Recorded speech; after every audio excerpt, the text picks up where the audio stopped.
rocking.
Of regularities, living all the dreams, playing all the games, and getting high on love. They can chase us down, but we will always win. Leading every dance, feeling every touch, and getting high on love. We're invincible. Trust in me, we're invincible. Don't you see, we're invincible.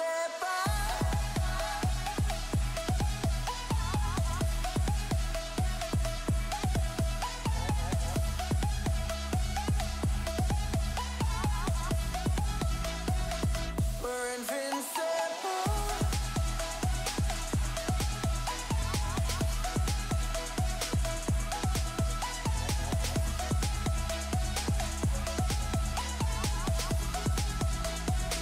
We're invincible.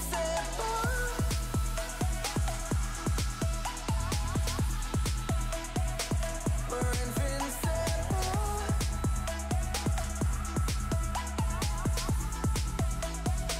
We're invincible.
Keeping you in the right direction.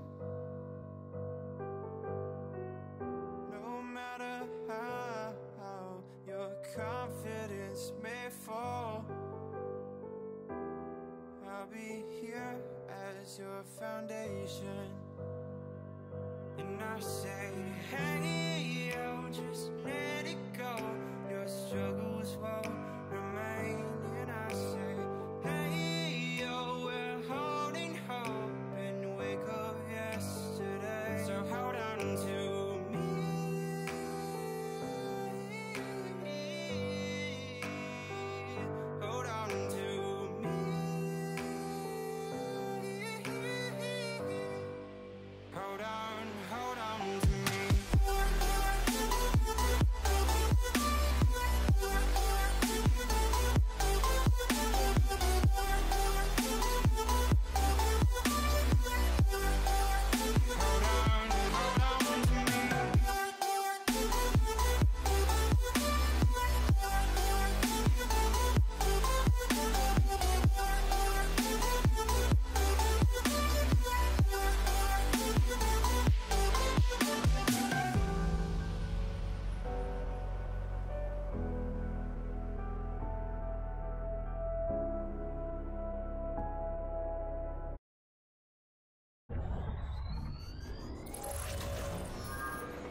Wires hold you back.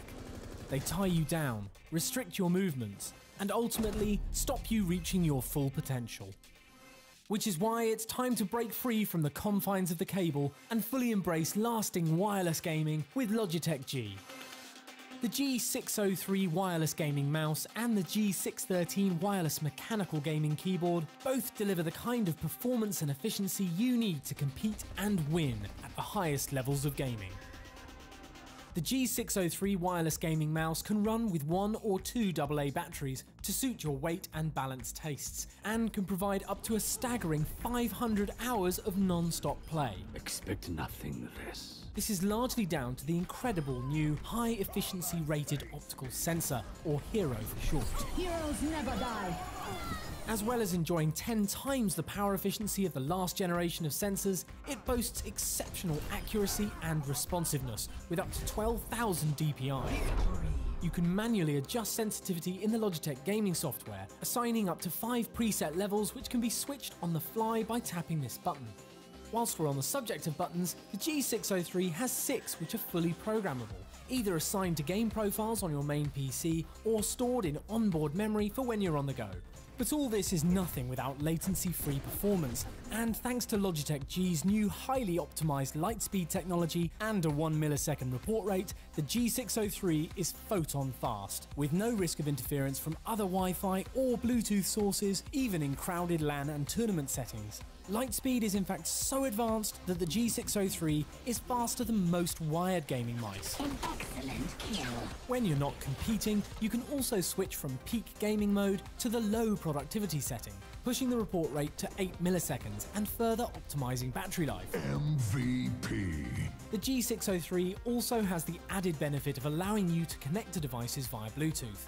To complete your optimized wireless setup though, you need to look beyond the mouse. The G613 wireless mechanical gaming keyboard is the first of its kind. Also leveraging Logitech G's incredible new 1 millisecond report rate lightspeed technology or Bluetooth connectivity, this keyboard houses the esports grade Roma G mechanical key switches. With an actuation distance of just 1.5 millimeters, these are up to 25% faster than the competition. This calls for a celebration. Combine this with an actuation force of just 45 grams, and you have a low fatigue, high performance keyboard designed to help you win. In addition to delivering faster keystroke response rates than most wired gaming keyboards on the market, the G613 also boasts incredible power performance with up to 18 months of gaming on just 2 AA batteries. To find out more about the G613 and the G603, just visit logitechg.com.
We use audio as a huge part of enjoying life in many different ways, not just PC gaming. So when we were designing our new gaming headset, we wanted to think about it from a completely different angle. We looked at the materials, the way that people use their headsets, and we wanted to provide a product that satisfies all the different use cases that gamers have. The G433 satisfies all the requirements of the PC gamer, but also is an incredibly comfortable and lightweight product to take with you anywhere you go. The outside is fabric with a hydrophobic coating, making it stain resistant, but also incredibly comfortable. On the inside, we use a sports mesh material that is breathable and very comfortable as well. The ear pads are swappable, meaning that you can swap out for the included microfiber pad for a slightly different feel. The headset is made of 3 different types of plastic and steel to make sure it's a combination of both rigid, flexible, and long-lasting. Great audio performance starts with the Pro G driver, and what makes the 433 special is that we've tuned the acoustic performance to analog sources. So whether it's your cell phone or a high-end DAC or your PC gaming computer, you're going to get a great experience. We've added acoustic ports to make the low end really rich and warm, and a custom acoustic chamber to make sure the EQ performance is excellent. The detachable boom mic has noise canceling and a micro pop filter to make sure that you have clear communication, whether it's streaming or just chatting with your friends. The G433 is certified by Discord to make sure that you're going to get a high quality communication experience with your gaming friends. The PC gaming cable connects to the headset and allows you to mute and adjust the volume with the control box. It's also uniquely designed to virtually eliminate crosstalk between the microphone and the headset. The PC gaming cable also connects to the USB digital sound card, enabling features like DTS Headphone X 7.1 surround sound, custom EQs, and profiles through Logitech gaming software. The PC cable also connects to a Y splitter that's included, which allows you to connect to any analog source you want. The second cable is the mobile cable, which has a built-in microphone so you don't need the boom mic to communicate while you're on the go, and it also has a button to control modern cell phones. The G433 is not just a brand new headset, it's a brand new category of headset. It's incredibly lightweight and comfortable, and it uses the best technologies that you've come to expect from Logitech G.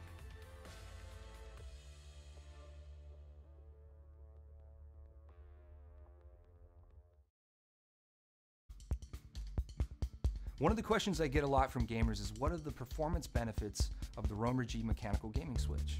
With Roamer G, we worked with our partner to develop a brand new switch that was unlike anything that was already on the market. Roamer G was designed from the ground up with Japanese manufacturer Omron to provide a true innovative advantage for gamers. The actuation element is much larger and wider to provide a very stable and consistent key press and improved durability and reliability. Instead of the standard 4mm travel distance, you have a 3mm travel distance, and the actuation happens at 1.5mm instead of 2mm. Allowing the actuation to be 25% faster. This can give gamers a true performance benefit over traditional designs and can improve your gameplay. In conjunction with a 1 millisecond report rate, this speed translates to significantly increased responsiveness, which is why so many of the top esports pros and leagues have chosen Logitech as their keyboard of choice. For more info, go to logitech.com/gaming. Thanks for watching.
These roads intersect, on each one I reflect.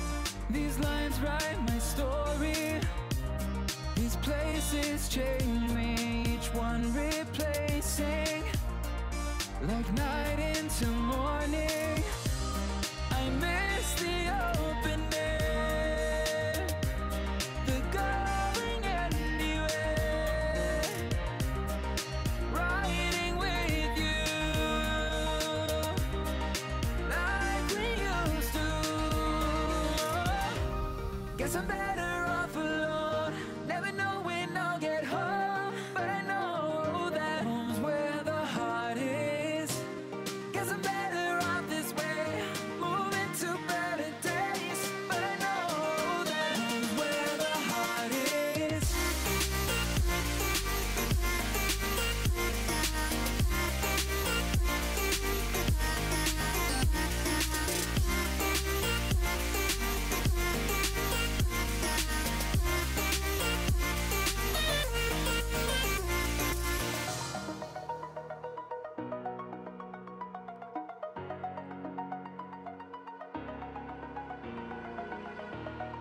Over the edge, feel like I'm floating through the air.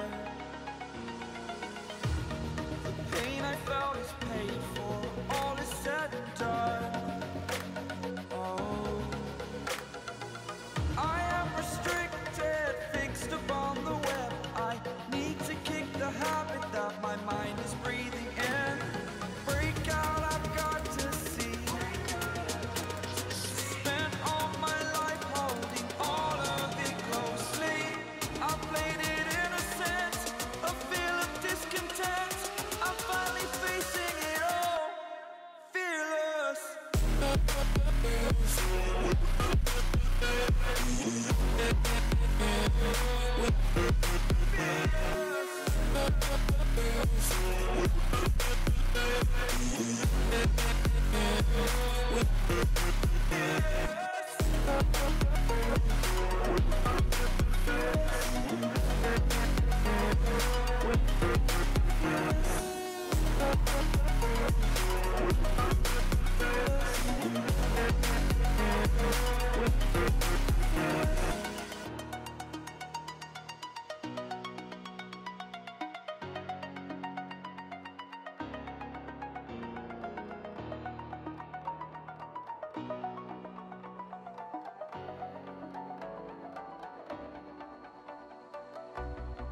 As the leaves start falling down and the shadows above the town, I can finally see you now. I see the fear inside your eyes, I see the pain in your smile. I can finally see you now. Oh, we radiate all over the world. We used to radiate, but now we're drowning.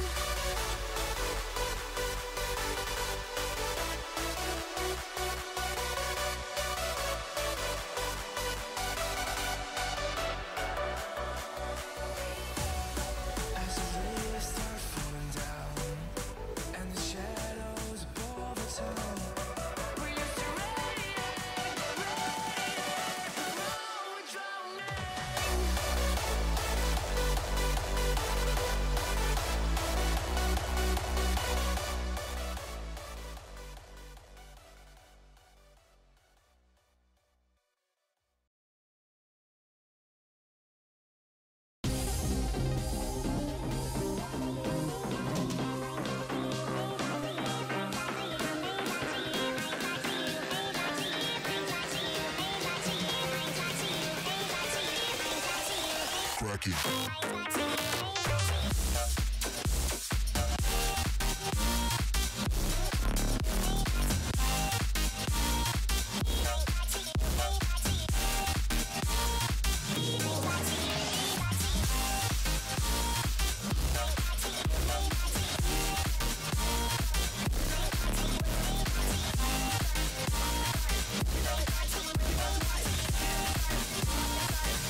regularities, living all the dreams, playing all the games, and getting high on love.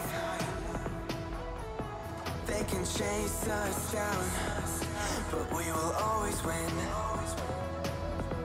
Leading every dance, feeling every touch, and getting high on love. We're invincible. Trust in me. We're invincible. Don't you see? We're invincible.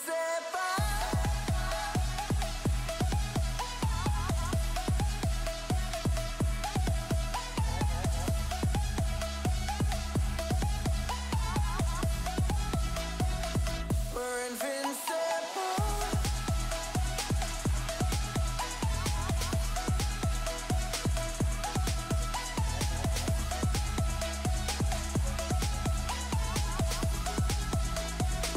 We're invincible.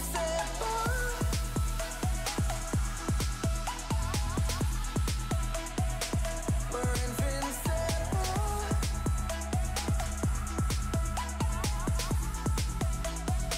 We're invincible.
Keeping you in the right direction. No matter how your confidence may fall, I'll be here as your foundation. And I say, hey, yo, just let it go. Your struggles won't remain. And I say, hey, yo, we're holding hope and wake up yesterday. So hold on to me.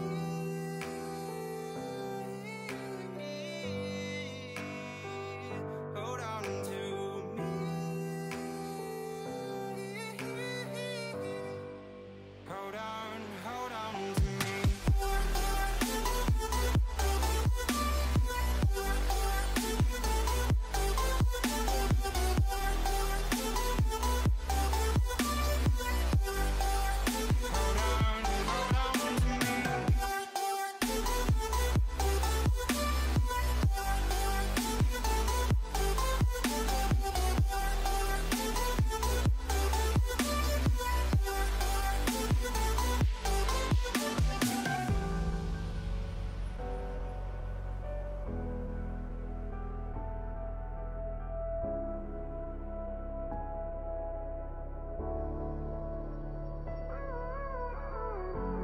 Gave you too much, now I'm swallowed. Now I'm the fool while you're breaking rules. Dangerous path that I follow. Oh, go on, just do what you do. And it hurts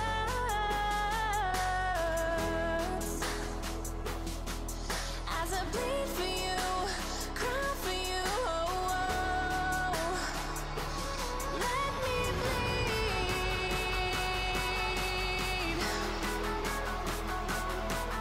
as I bleed for you, cry for you. Let me bleed.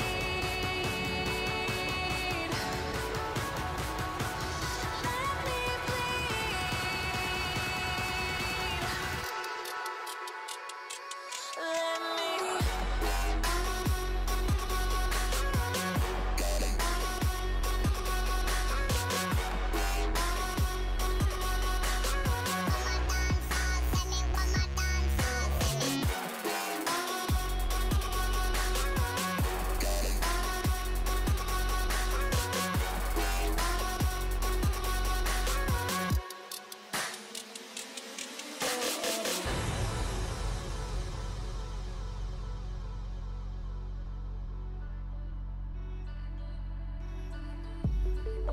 Just stay one more night.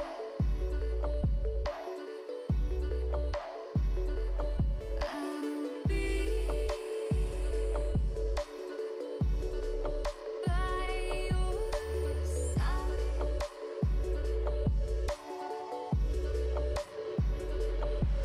We'll live for a new day. We live life the hard way, but not today. Just stay. Just stay. Just stay. One more night.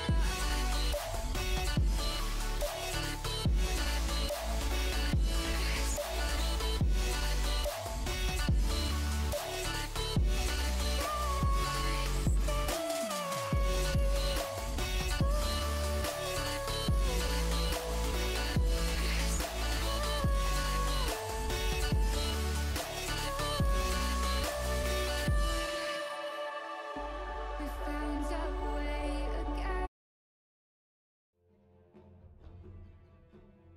Dire team ban.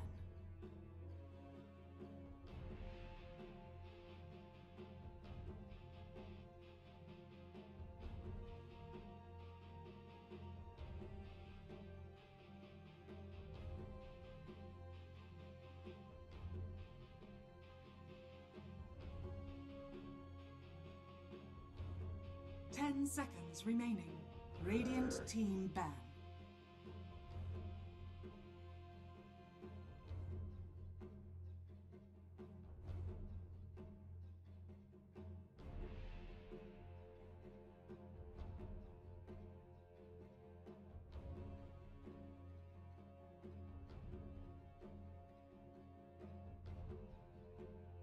Ten seconds remaining. 5 seconds remaining.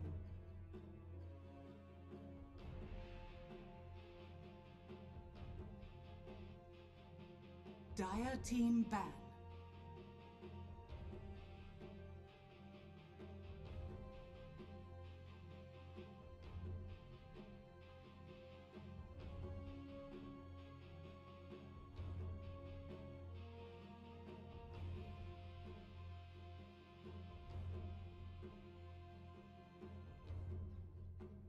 Ten seconds remaining.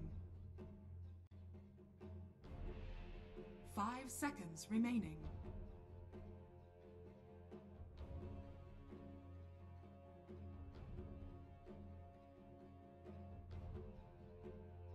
Radiant team ban.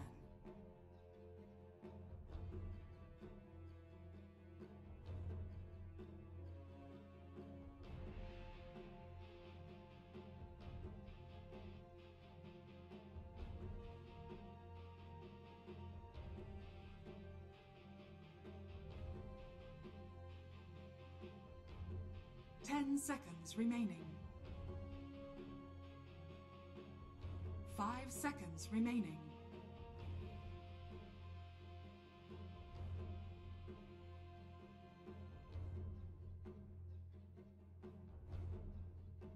Dire team ban. Radiant team pick. Dire team pick. Behold the horn of Magnus.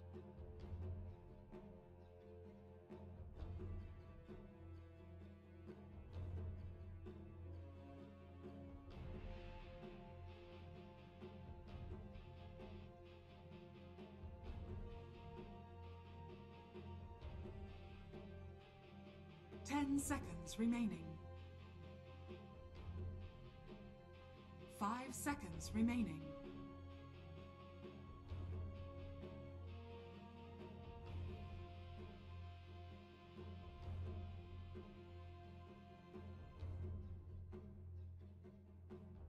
Dire team pick. Lich.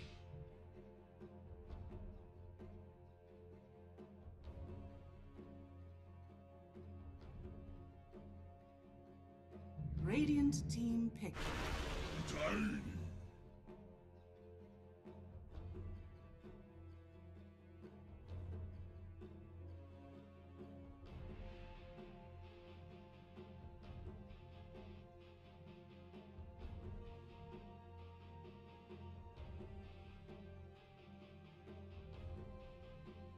Ten seconds remaining. 5 seconds remaining.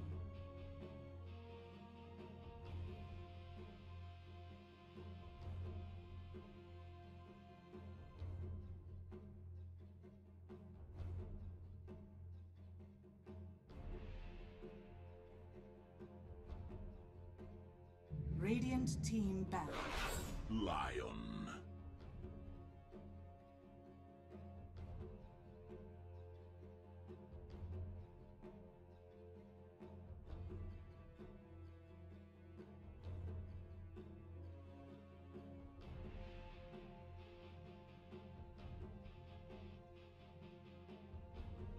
Ten seconds remaining. 5 seconds remaining.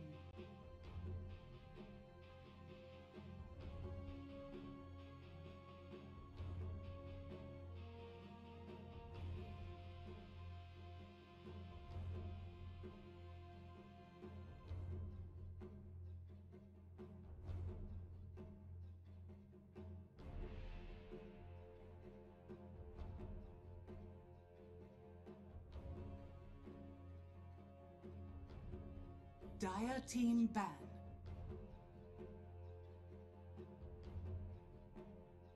Radiant team ban.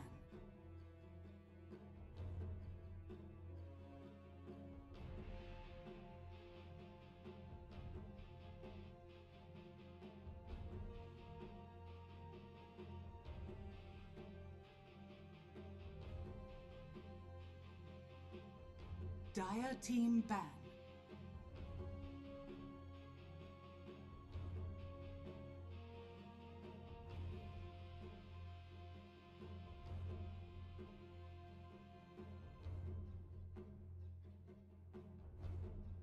Dire team pick.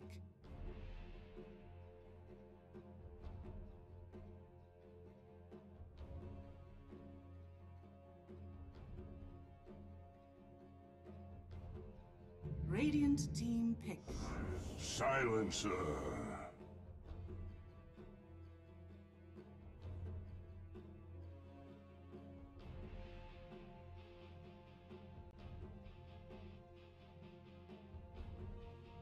'Dire team pick. Spirit Breaker.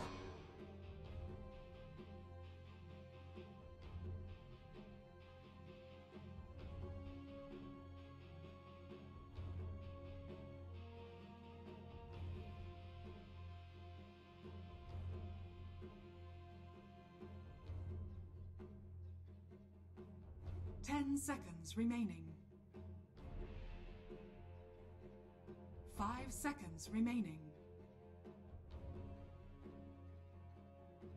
Radiant team pick. Phantom Lancer.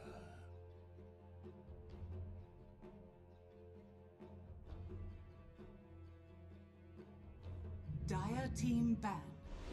Monkey King.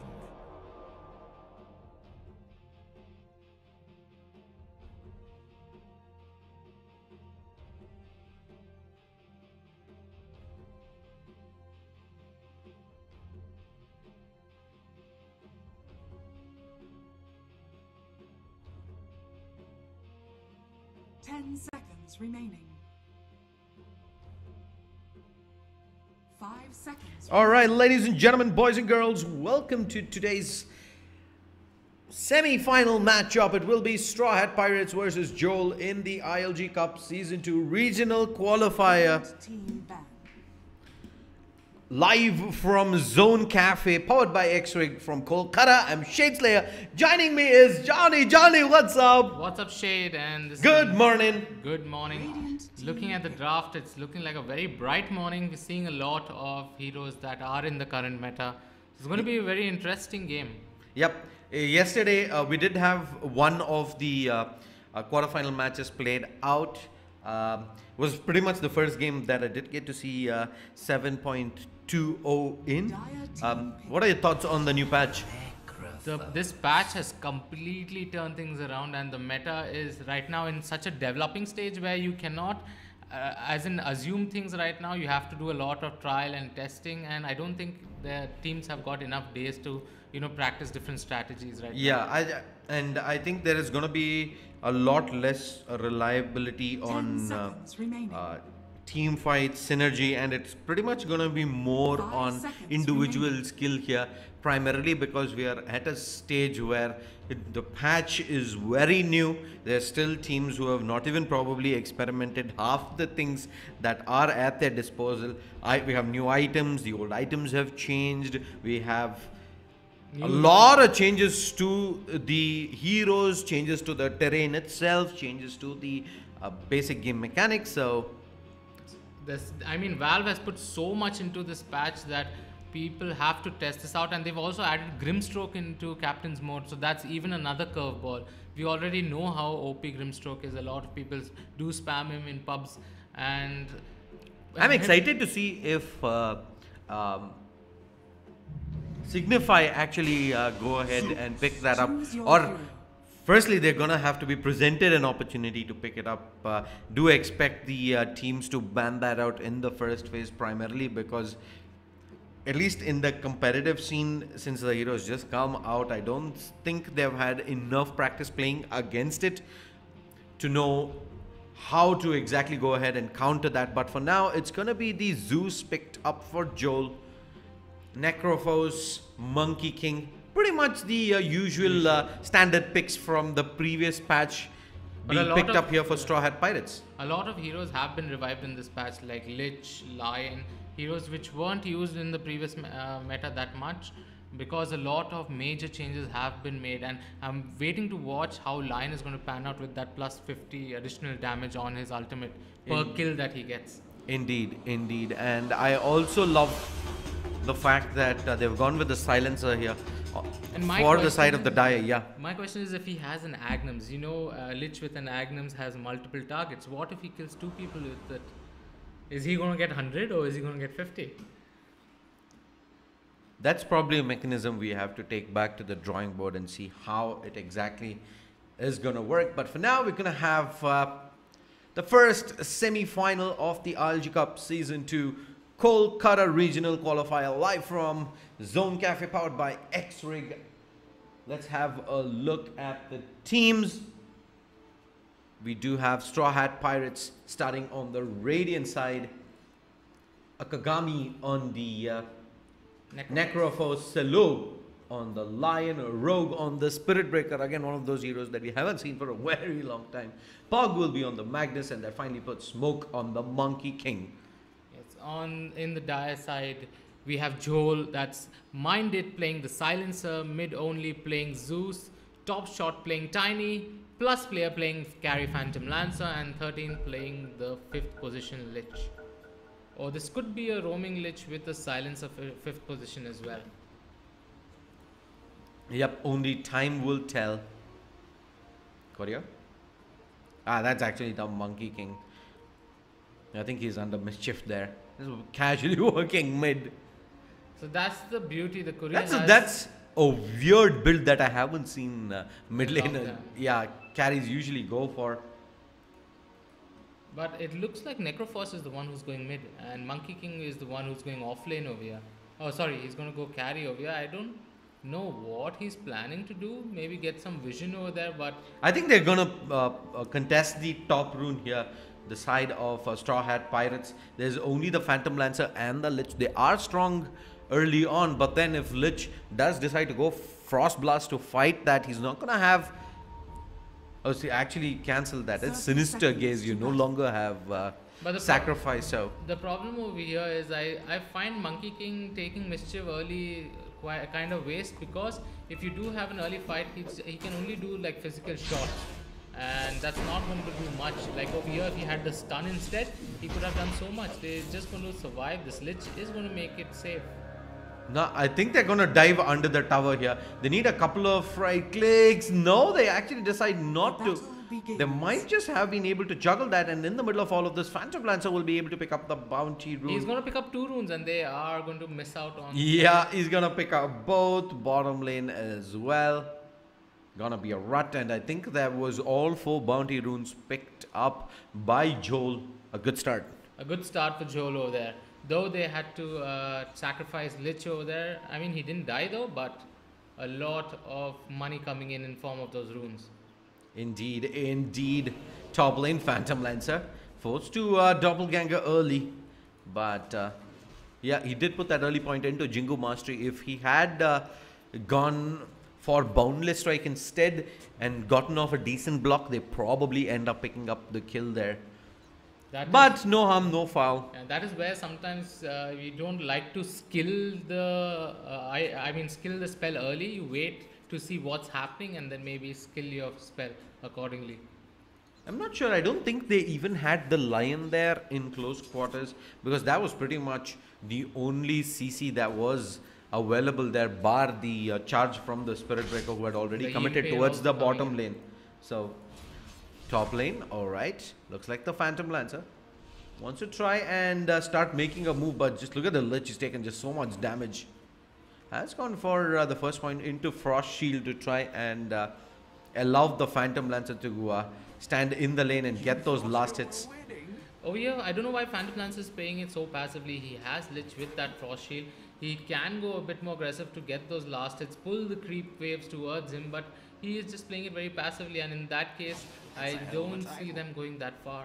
Yep, just look at the CS as well. 8-1 on the Monkey King compared to the 2-0 on the Phantom Lancer. So he's definitely not had the best of starts. They do move the Silencer in as well to try and give the Phantom Lancer that window to keep farming away. He is doing pretty decent job of CSing under the tower. 3 quick CS added to the back. Middle lane, though, Zeus versus the Necrophos. Pretty even Stevens lane early on. Zeus shouldn't really have kill potential here, considering the fact that the Necrophos can just keep healing up, and also the fact that the Zeus cannot afford to get too close as well to the Necrophos. The Necrophos will be able to burst, especially once he does hit that level 6 with that Reaper Sight. Spirit Breaker, I actually would have expected the Spirit Breaker to be roaming around, with the Lion being the support in lane for the Monkey King, but instead they've shifted things up a little bit. Spirit Breaker up against a Zeus would definitely have been a very easy kill. Few rotations towards the middle lane rather, early on, and the Necrophos could have gotten that jump start, but they decide to play it a little differently. So Monkey King, realizing that he is up against a melee person and that's his home ground for him, so him handling the tiny is not much of a problem, and that gives Spirit Breaker the opportunity to roam around, and he does not have to be in lane to babysit that Monkey King. Indeed, he does have the Jingu Mastery available, Boundless Strike as well, so tiny not going to be in the best of lanes right now. It's sitting on not CS decision, 9-2 compared to the 15-7. Most of that was for the fact that they did have Magnus early on, if I'm not mistaken, here in the bottom lane. The switch does eventually come in top lane. Magnus need to see if he can spot the Lich. So it does make sense to bring that Magnus up in top lane, because he will be able to be, they're going aggressively onto the line, and then now they're making their way onto Magnus. They have not committed the stun over there, unfortunately. Yeah, he does have the skewer available though, so he's not going to blow it just yet. He's going to be able to dish some harass out himself. There you go, finally the charge coming in from the Spirit Breaker, but not the best of positions. TP already in from the Silencer is going to force the Necrophos back as well. But you see the amount of damage that Baratham did onto Zeus, and Zeus does not have any heals as well. So he has to play it a bit carefully, because Necrophos can get the kill if he gets to level 6 pretty soon. He can use that Reaper Sight, but now the healing coming in for Zeus, he's forced to use that salvo there. And first blood being drawn by Monkey King in the bot lane. Yeah, that was the Spirit Breaker rotating in. There was the charge, followed up by the Jingu Master shots, and the Boundless Strike expended perfectly done. Tiny is a little squishy early on. He only has the burst damage, but very little sustain, and playing solo off lane, having had the Silencer rotate towards the top lane to ensure the Phantom Lancer's farm doesn't get hindered up, has cost them first blood here. But quite a good recovery for Phantom Lancer over there. He's come up to 23 to 5 resistance. So he's able to get a good recovery over there. Now they're trying to make their way onto that Magnus, and Magnus is taking quite some damage. Phantom Lancer hitting so many shots onto that Magnus, but he really needs to concentrate on getting those last hits, get his shreds up quickly, get that maybe a diffusal blade, or if he wants to go for that Radiance build over here. That Radiance build is actually quite viable. Only time will tell, but for now, looks like they did have the Lich coming in towards the middle lane. Not going to achieve much though, will eventually rotate back. I hear the Reaper Sight going off in the middle lane. Not enough to get the Zeus down, and Necrophos is just going to give charge with the Ghost Shroud. Needs one more heal, and he's not going to connect.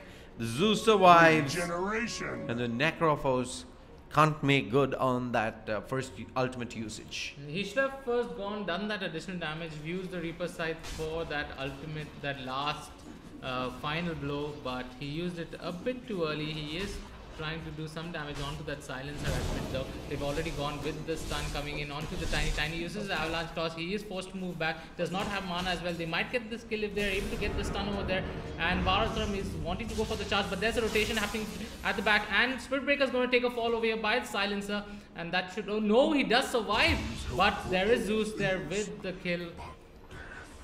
And immediately though, Phantom Lancer being put under pressure himself here in the top lane, but he's a little more tanky here with the dual Wraith Bands and the Stout Shield, and will be able to fall back. Beautiful rotation coming in from the Zeus, but at this time the Necrophos has had a free lane.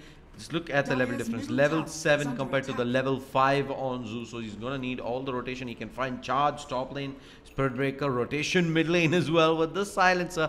But with just the two of these heroes, they shouldn't really be able to pick up the kill. Necrophos taking in a little bit of damage, will eventually fall back, but top lane they will bring down the Phantom Lancer. Might just be a second kill as well. The Skier coming in, Lich coming back in, beautiful avalanche onto 2, Toss coming in as well. Magnus taking in a little bit of damage. There you go, the Thunder God's Wrath to secure the kill. Charge back in from the Spirit Breaker, will drop the Lich eventually. In comes the Earth Spike, does catch out the Lich, and they look to TP away. Can he do so? No, he can. A beautiful toss from the Tiny, secures the kill, and that was a bloodbath in the top lane, Johnny. Yes.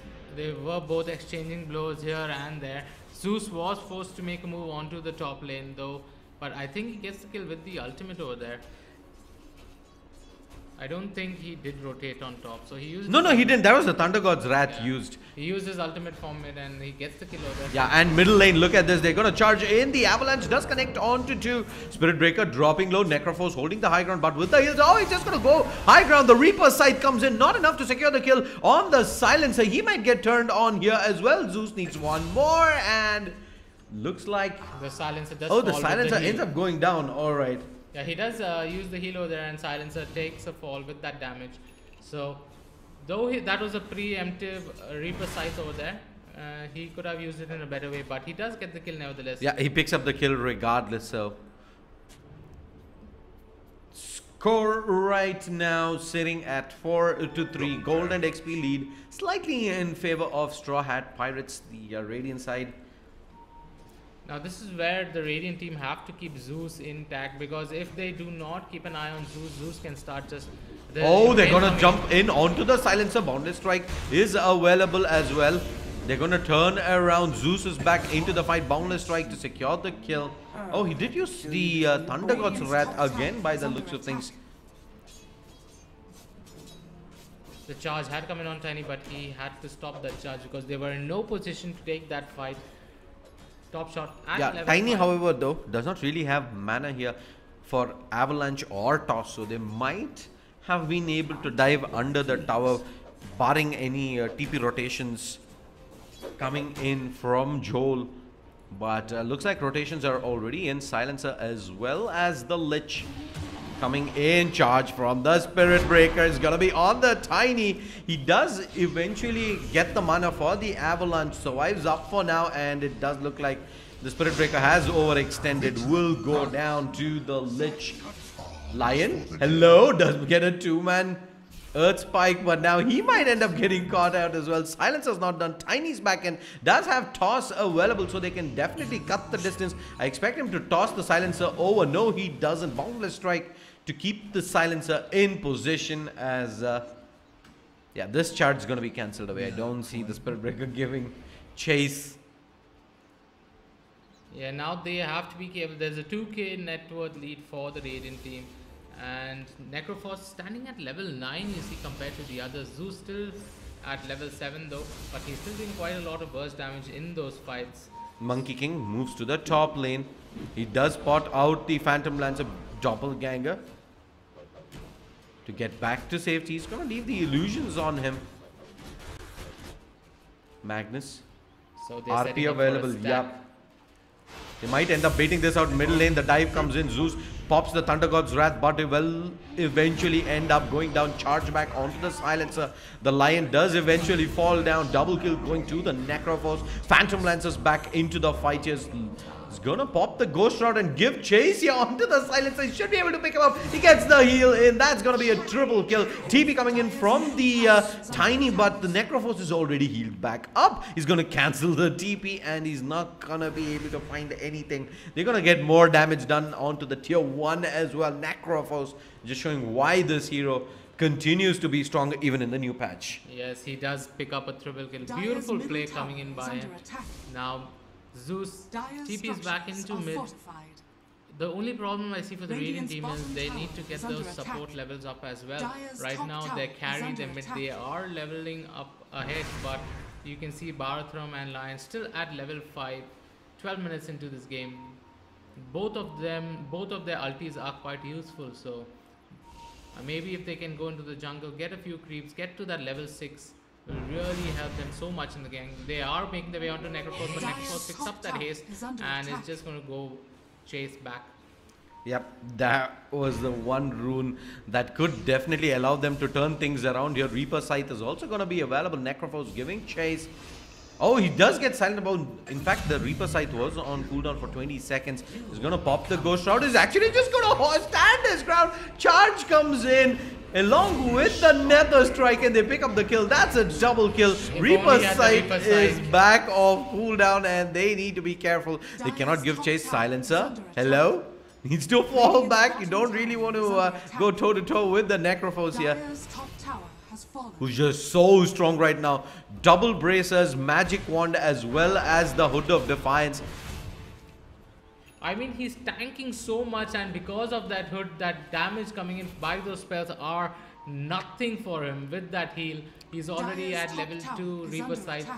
He is becoming a force to reckon with. He might go for a Radiance after this as well. He's a big problem right now for Joel as the Monkey King.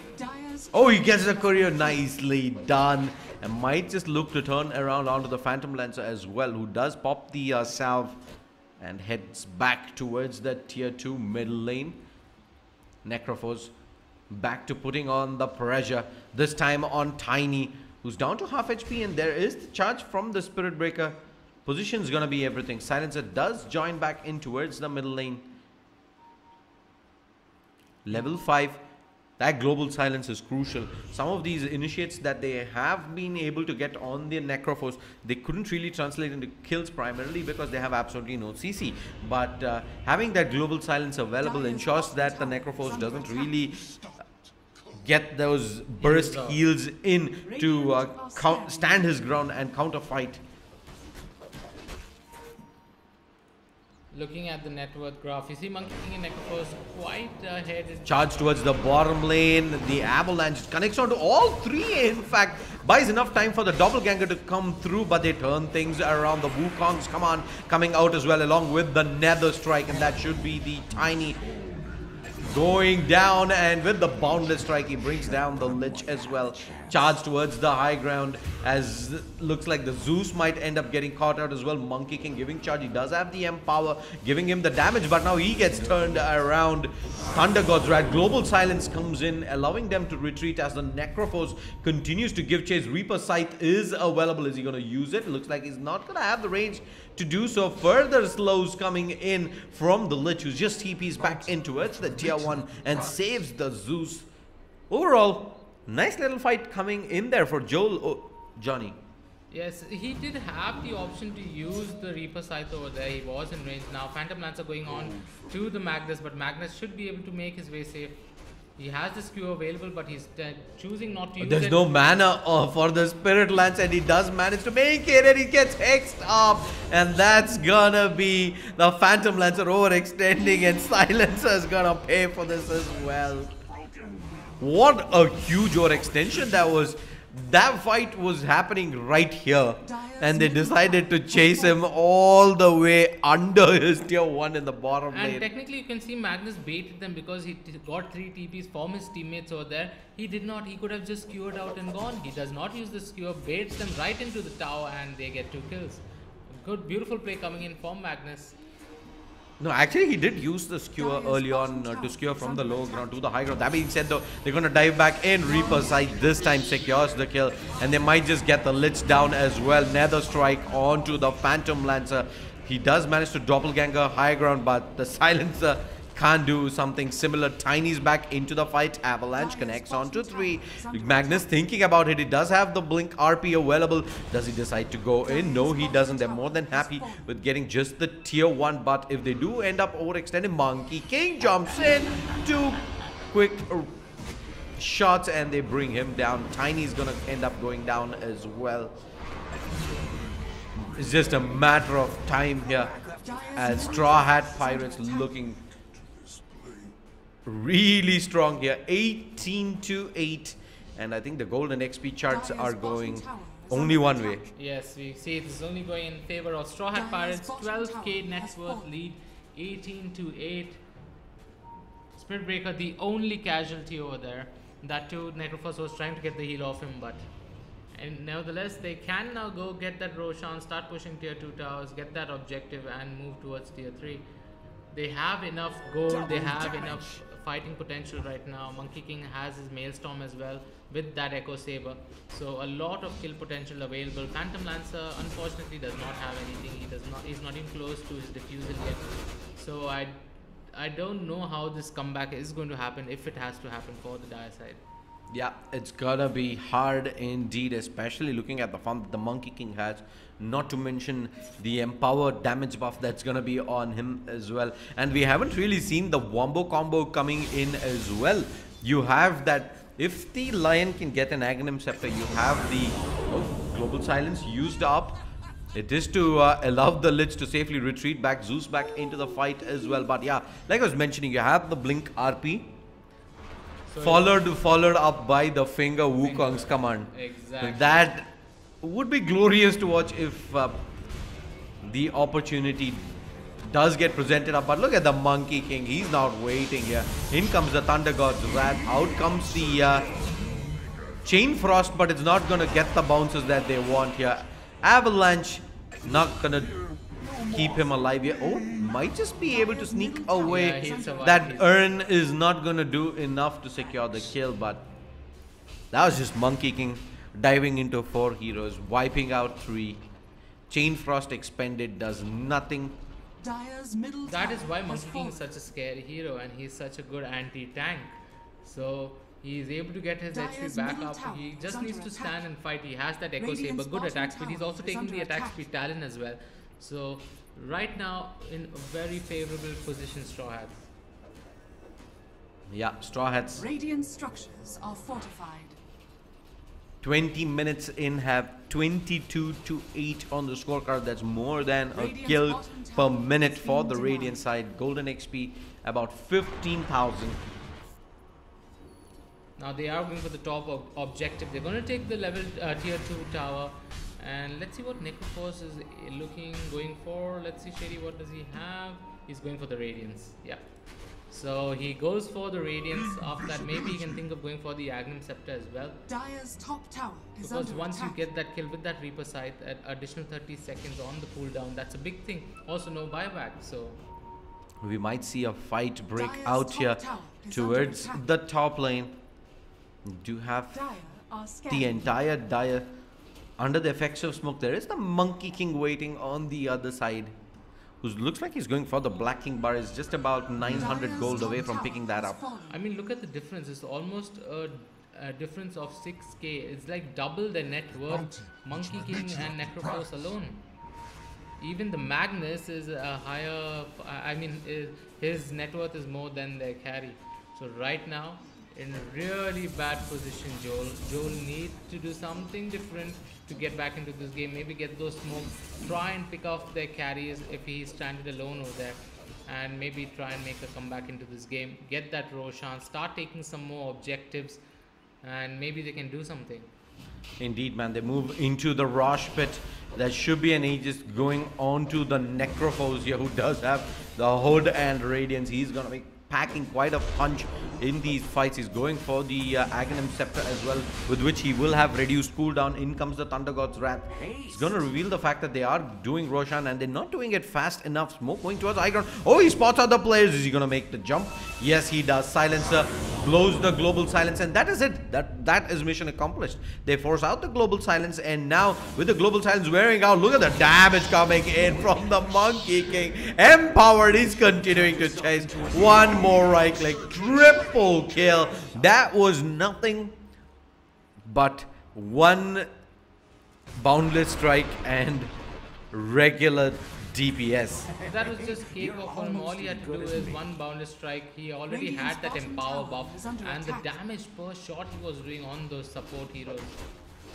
And now it looks like they are already marching towards high ground. I think they didn't finish Roshan. They probably head back to pick up the Aegis, but it looks like they're not giving two hoots.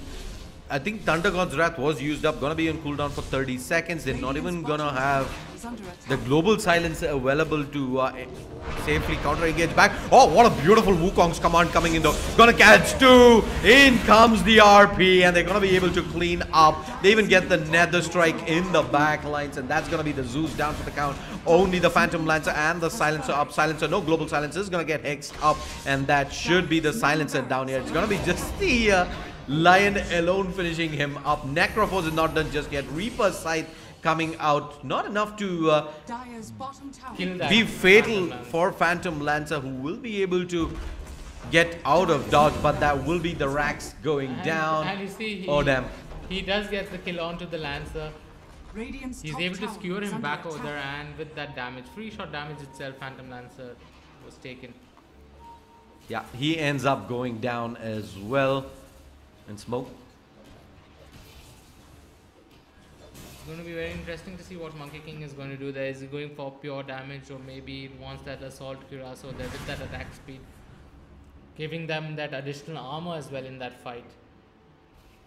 We'll have to wait and see. For now though, it's gonna be a commanding lead. 22,000 gold and an XP of about 20,000 going the way of Straw Hat Pirates. They're in the driver's seat and already having picked up the middle lane of racks. Do expect them to safely close this out and move on to the grand finals. Best of 3 But before that, we do have the second semi-final which will be coming up. It will be Signify going up against Vibe. I did watch Vibe play their first match yesterday.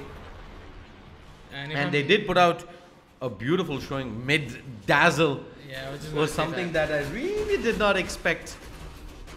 So from the stories you told me, it looks like Signify might have some good competition against them.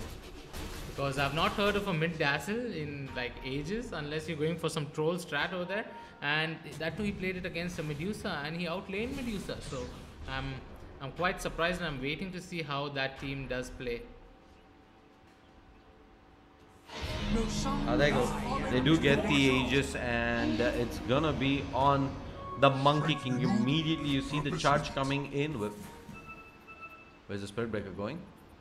It was just towards an illusion, I think, by the looks of things. Phantom Lancer TP's back. Is that an artifact flag? Can you see that? Yeah, it is. Oh, that's the artifact game over there. Yeah. Now available, boys. That's good marketing. Indeed, man, indeed. It looked like the shopkeeper's like, hey, what's going on in that corner? It seems pretty intent in knowing what's up. Regardless, we're going to go back towards the top lane where some harass coming in onto the Monkey King is dropping really low. He does, however, have the BKB as well as the Aegis. He's going to be able to heal back up with the Jingu Mastery. He's going to move up towards the high ground. In comes the Glyph.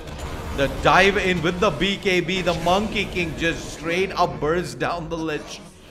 And they find the Phantom Lancer in the trees. That's going to be the carry down. Do they have buyback on the Phantom Lancer? No, they don't. He's short by about 150 gold. In comes the Nether Strike. The Global Silence forced out by the Silencer. But this is only delaying the inevitable here. They're going to lose the Rags. And oh, no, Zeus. That Boundless Strike is doing so much damage over there. And Monkey King just hitting away on that Rax. This should be GG pretty soon. The Avalanche toss coming on to that Necrophos, throwing him away. There you go. We do have the Chain Frost, but it's getting absolutely no damage in whatsoever. Necrophos, Blink, Pipe also available now. I mean, the sustainability with those heals coming in from Necrophos. They also have the Mechans over there. And Avalanche is doing mini stuns. Yeah, that's the new change coming in as Monkey King as well as the Necrophos head in towards the bottom lane. They're going to go for the finish here. Tier 3 under siege, the last one up for Joel, but they can do absolutely nothing to hold here. Lich as well as the Tiny trying their best. They do try to engage in onto the Monkey King, but the Monkey King... Oh, RP! Oh, he whiffed the RP there. Well, if we have to find a fault, it's the Magnus whiffing the RP there. And Monkey King, oh, just barely survives. Boundless Strike, 3 seconds, 2 seconds, 1 second. Is there a finger available? It's going to be off cooldown as well. He can probably turn around and go. Oh, they're just going to call it GG as Straw Hat Pirates move on to the grand finals of the ILG Cup Season 2. Kolkata Regional Qualifier live from Zone Cafe powered by X-Ray. There's a Shade Slayer as well as Flash. Don't go anywhere. Signify take the stage as they go up against Vibe coming up immediately after this. Big shout out to all the sponsors. Style sponsor LXG, powered by Logitech G, associate sponsors LG and Nvidia, online media partner Sportskeeda. Be right back.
I'll be here as your foundation.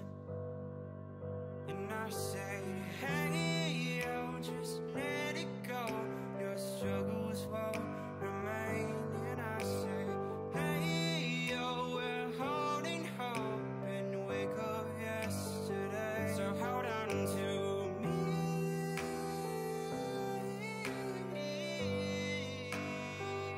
Hold on to me.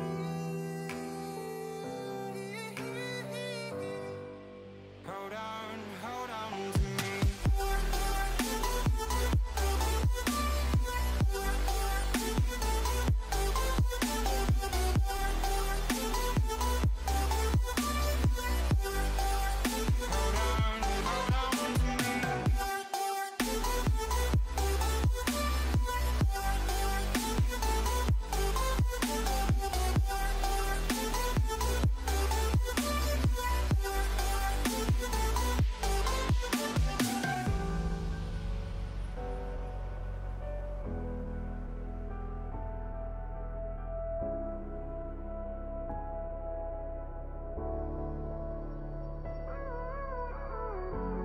Gave you too much, now I'm swallowed.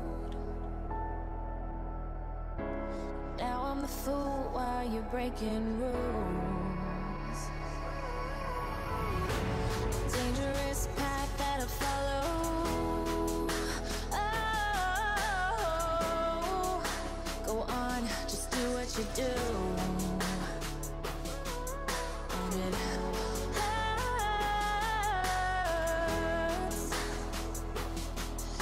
as I bleed for you, cry for you. Let me bleed.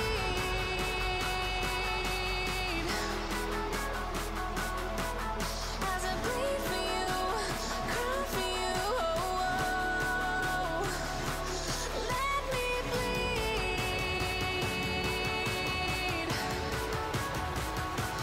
Let me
So fragile, like it was built to break off the handle. How'd we get to this place? We're leaving everything behind.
dragonfly.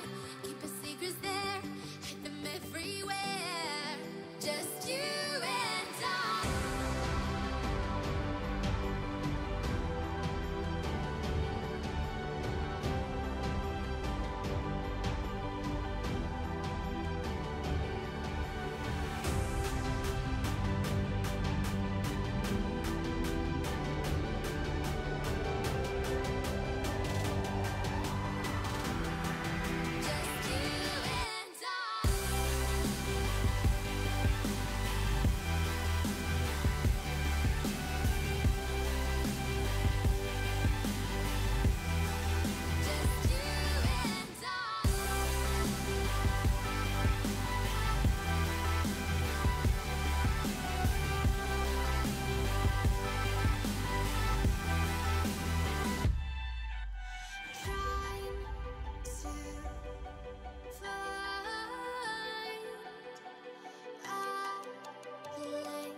Said we let it go,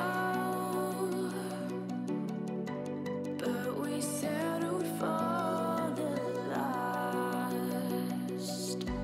Couldn't let you want it though. Who am I to let you down? No, who am I to let you down?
Like a broken soul in a wonderland without angels.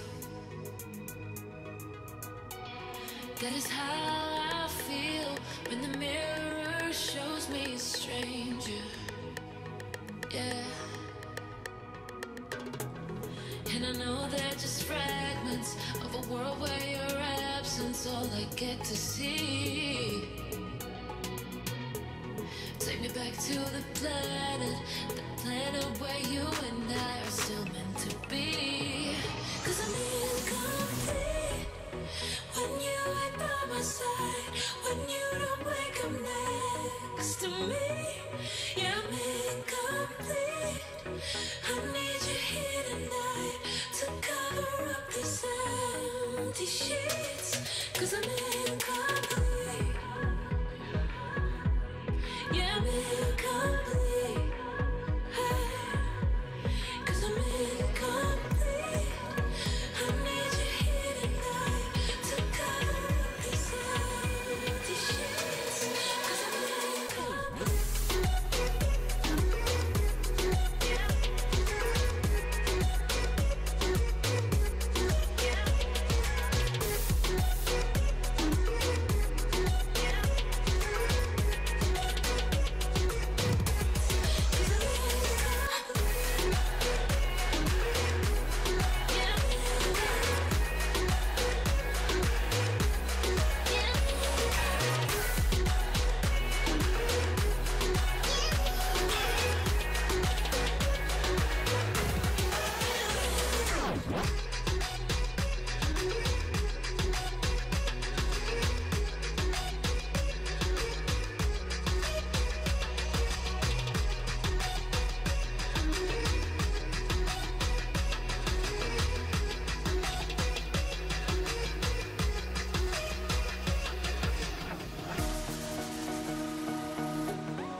These roads intersect, on each one I reflect.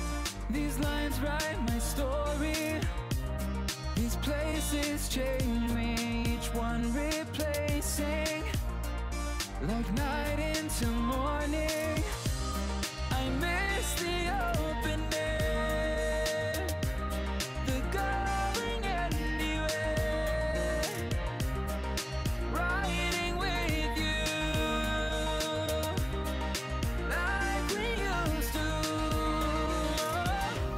Guess I'm better off alone, never know when I'll get home, but I know that home's where the heart is. Guess I'm better off this way, moving to better days, but I know that home's where the heart is.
As the leaves start falling down and the shadows above the town, I can finally see you now.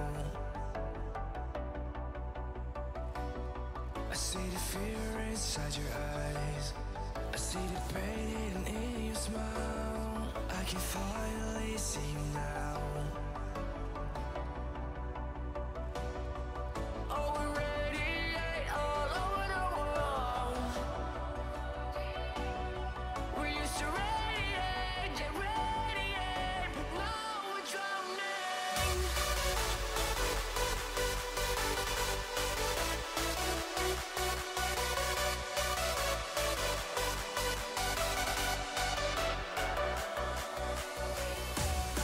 As the leaves start falling down and the shadows above the town, we used to radiate, yeah, radiate, but now we're drowning.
You and me are bored of regularities,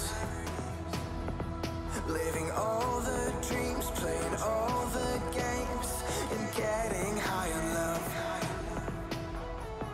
They can chase us down, but we will always win. Leading every dance, feeling every touch, and getting high on love. We're invincible. Trust in me, we're invincible. Don't you see, we're invincible.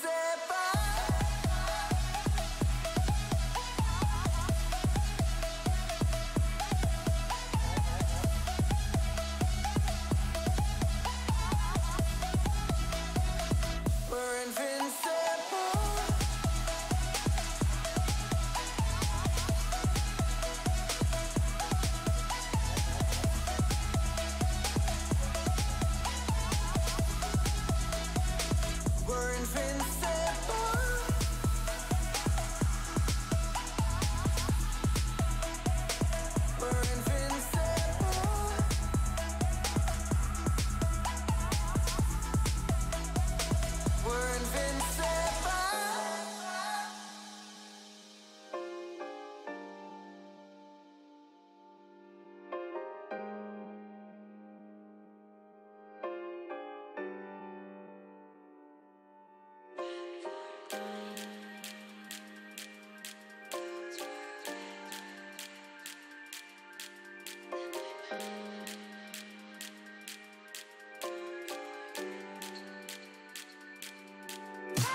confidence may fall, I'll be here as your foundation. And I say, hey, yo, just let it go. Your struggles won't remain. And I say, hey, yo, we're holding hope and wake up yesterday. So hold on to me.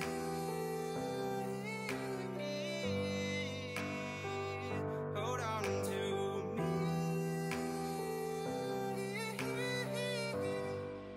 Hold on to me.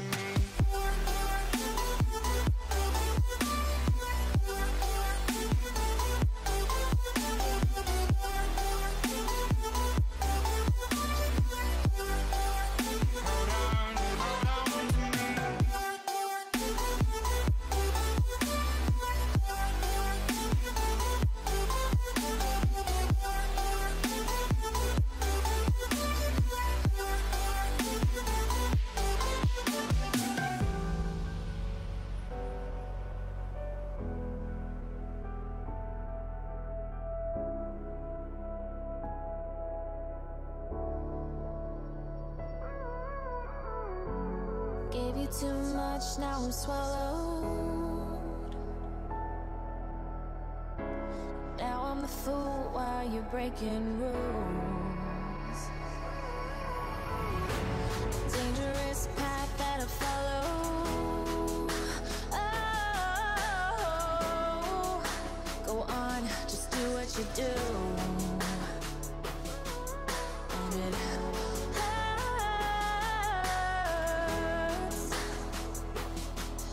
as I bleed for you, cry for you. Let me bleed.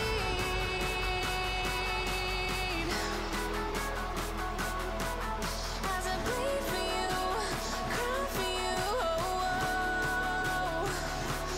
Let me bleed.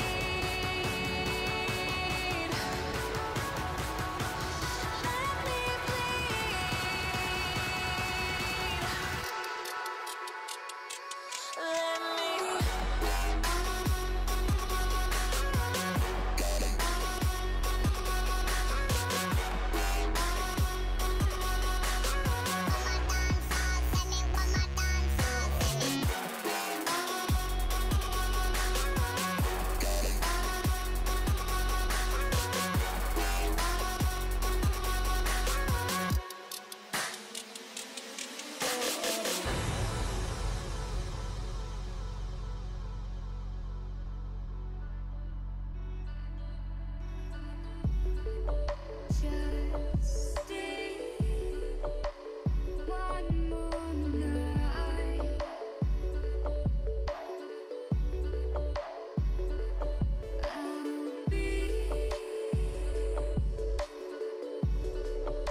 So fragile, like it was built to break off the handle. How'd we get to this place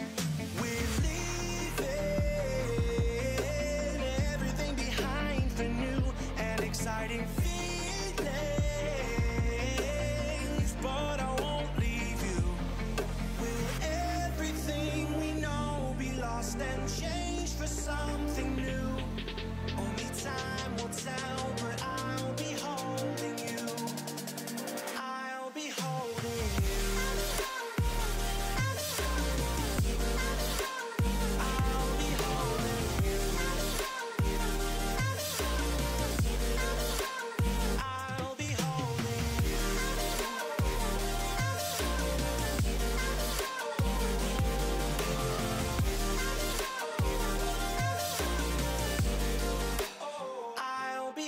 Standing on the edge of a cliff, realize there must be more to life than this. Reaching for the stars, traveling so far, like a dragonfly.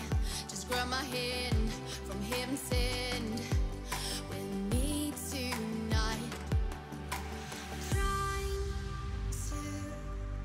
to find our place in this world.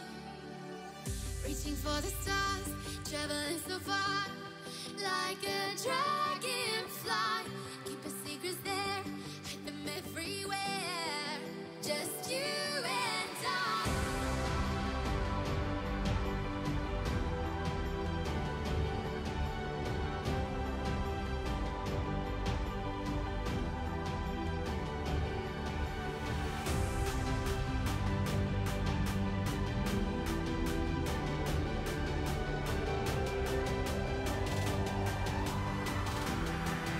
Just you.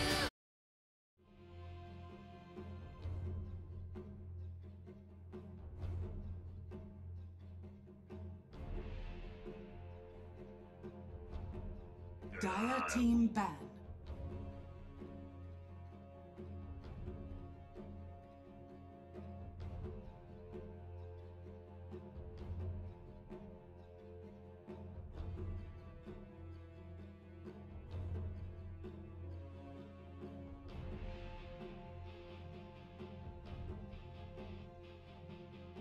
Ten seconds remaining.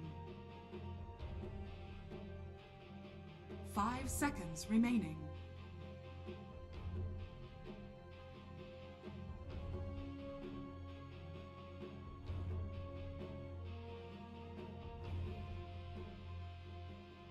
Radiant team ban.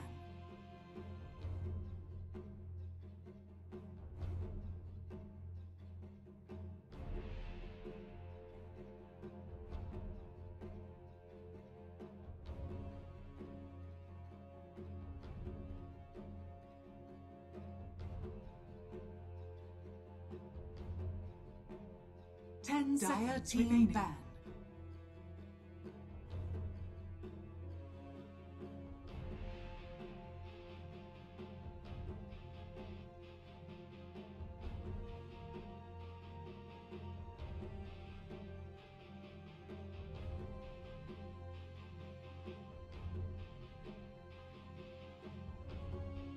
Ten seconds remaining. 5 seconds remaining.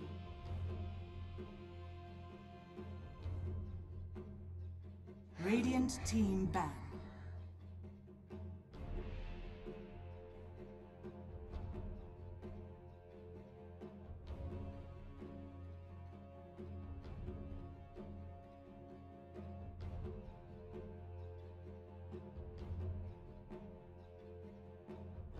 Dire team pick.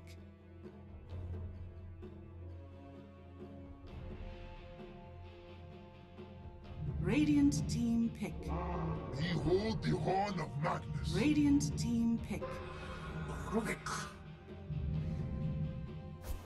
Phantom Assassin.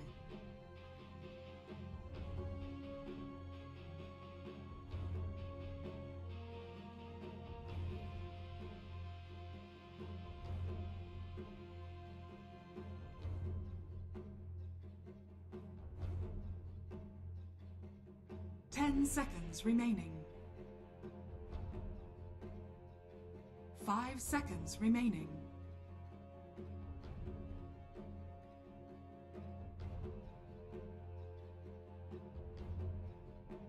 Dire team ban. Lich.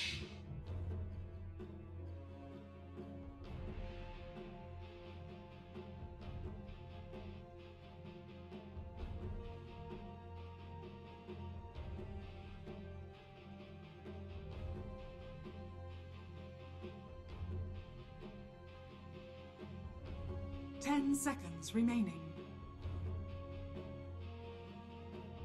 5 seconds remaining.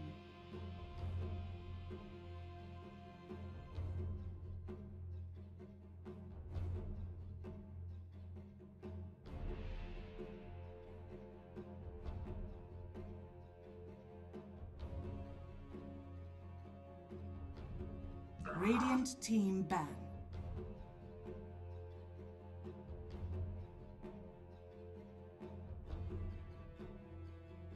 Dire team ban.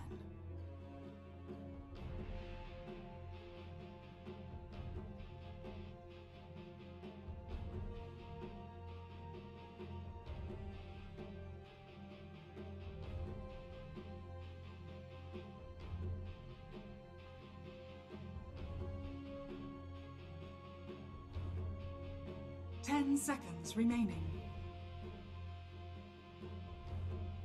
5 seconds remaining.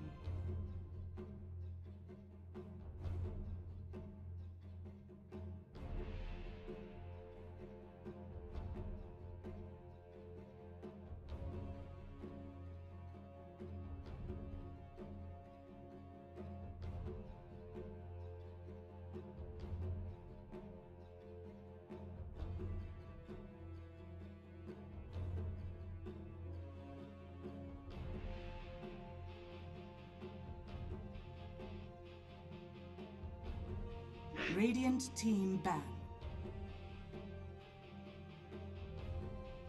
Radiant team pick.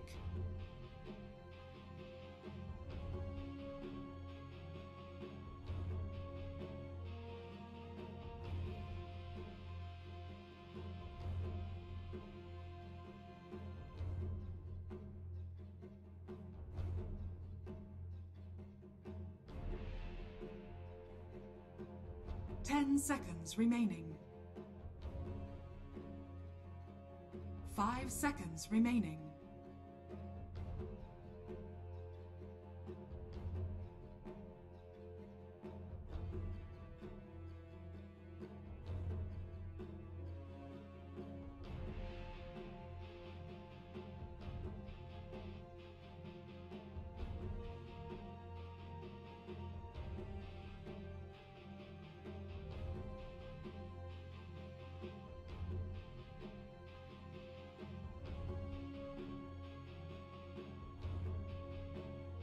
Dire team pick.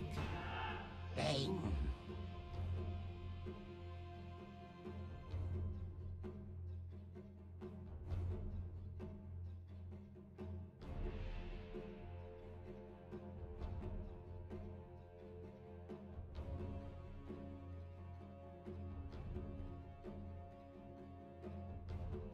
Ten seconds remaining.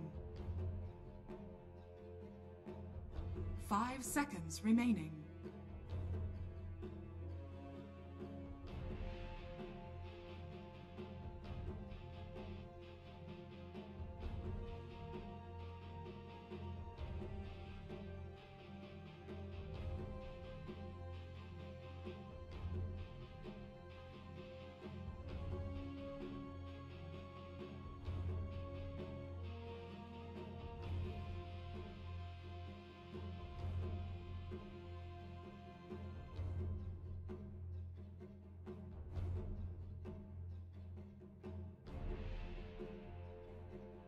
Radiant team pick. Skywrath Mage.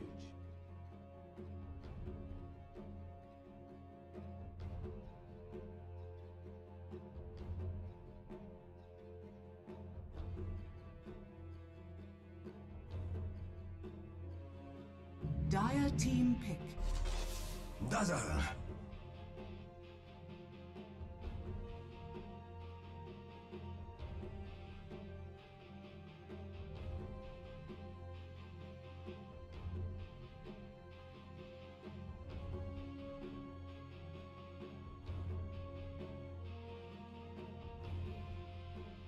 10 seconds remaining. 5 seconds remaining.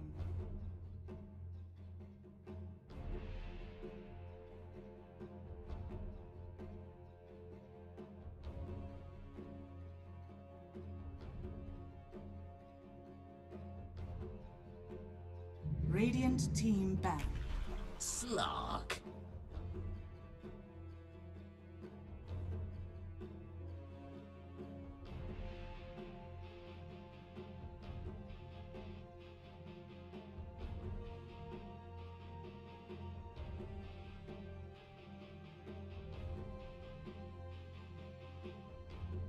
Ten seconds remaining. 5 seconds remaining.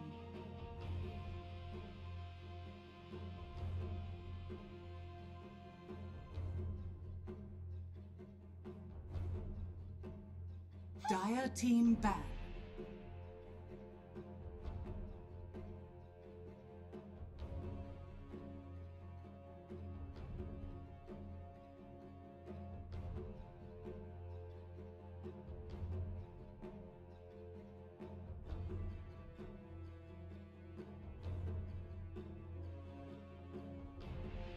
Ten seconds remaining. 5 seconds remaining.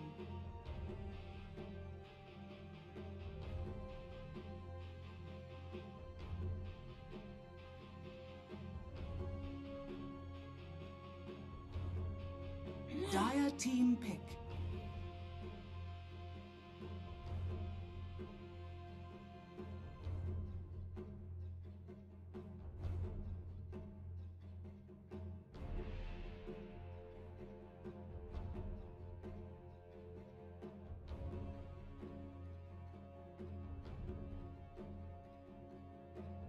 Ten seconds remaining. 5 seconds remaining.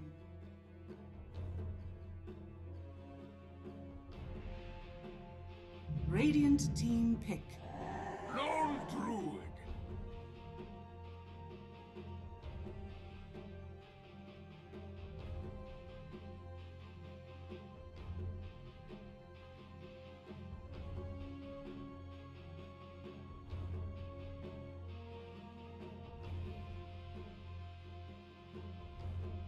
Ten seconds remaining. Axe. You may now select your heroes.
Prepare for battle.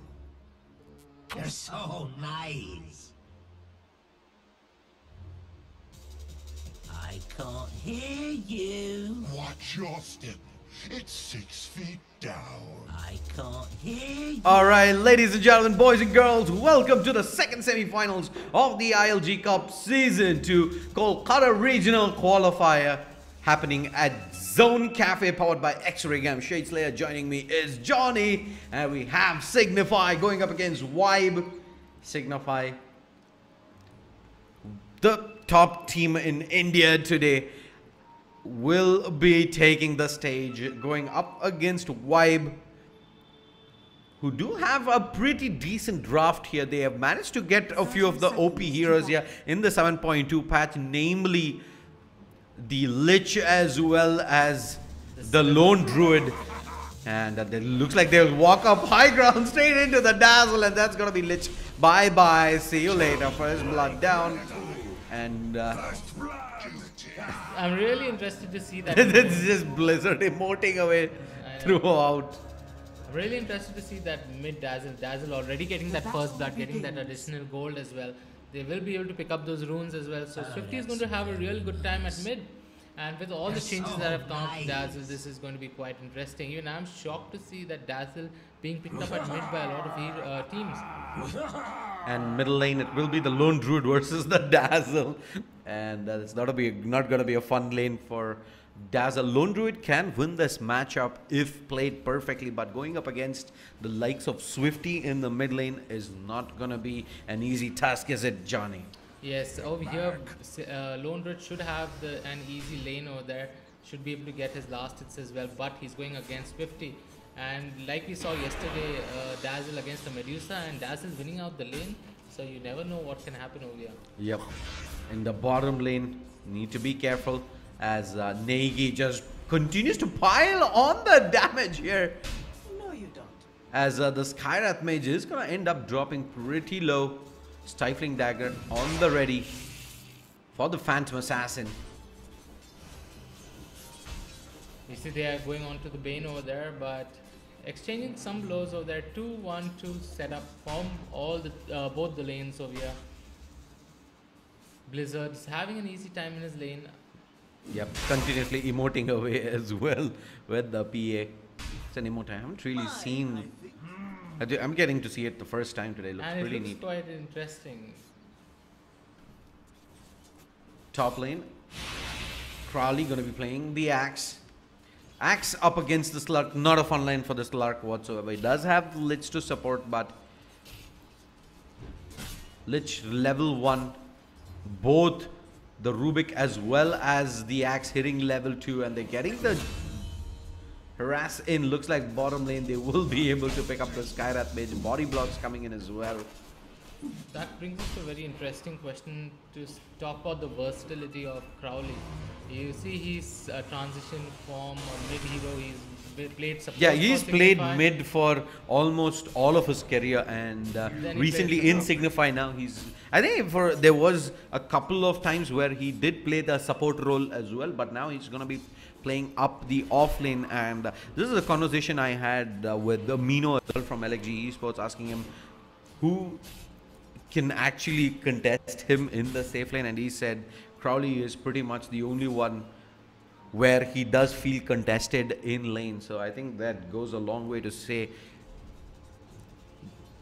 how skilled Crowley is regardless of the position he plays. That being said, though, No Chance will end up going down in the top lane. Crowley looking to pick up the kill. Lich needs one more right click, will seal the deal, and now Slark needs to turn tail and run as well. He's out of mana.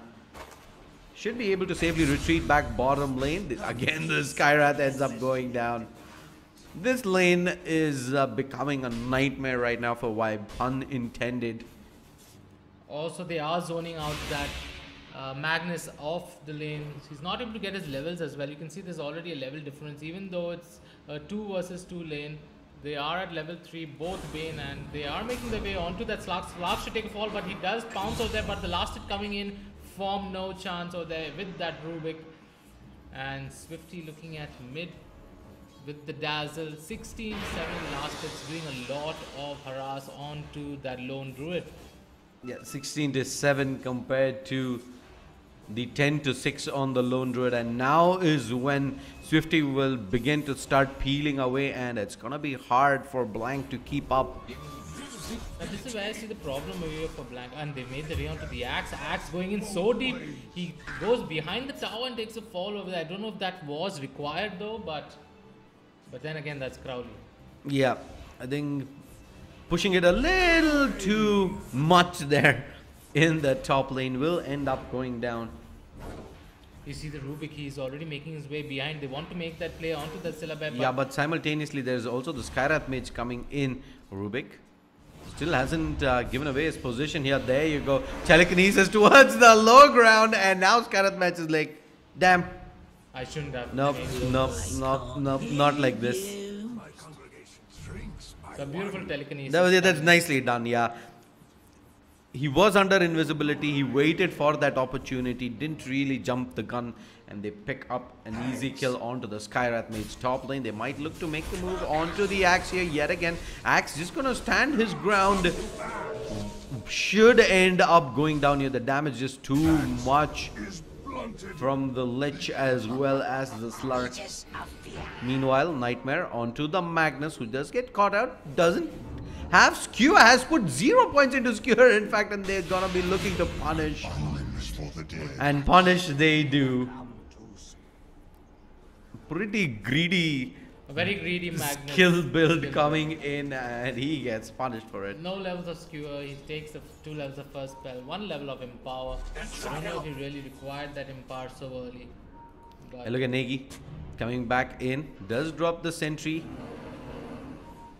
as well as the ward high ground, and looks like they won't be able to catch him. Maybe they can. In comes the concussive blast, but Negi does manage to walk away safe, and now Dazzle has clear vision towards the high ground. Bottom lane might look to jump in here. Phantom Assassin, dagger out. Magnus taking a little bit of damage. Telekinesis is available if they want to make a move, and that should be the Magnus going down if they do move up ahead. DD activated. Bane's coming back in. Telekinesis will be in fact onto the Skyrath Mage. They get the Nightmare off onto the Magnus, who's skewered into what looks like his death, and he does not have it available to use defensively. Nightmare out, needs one more right click. Phantom Assassin, beautifully done.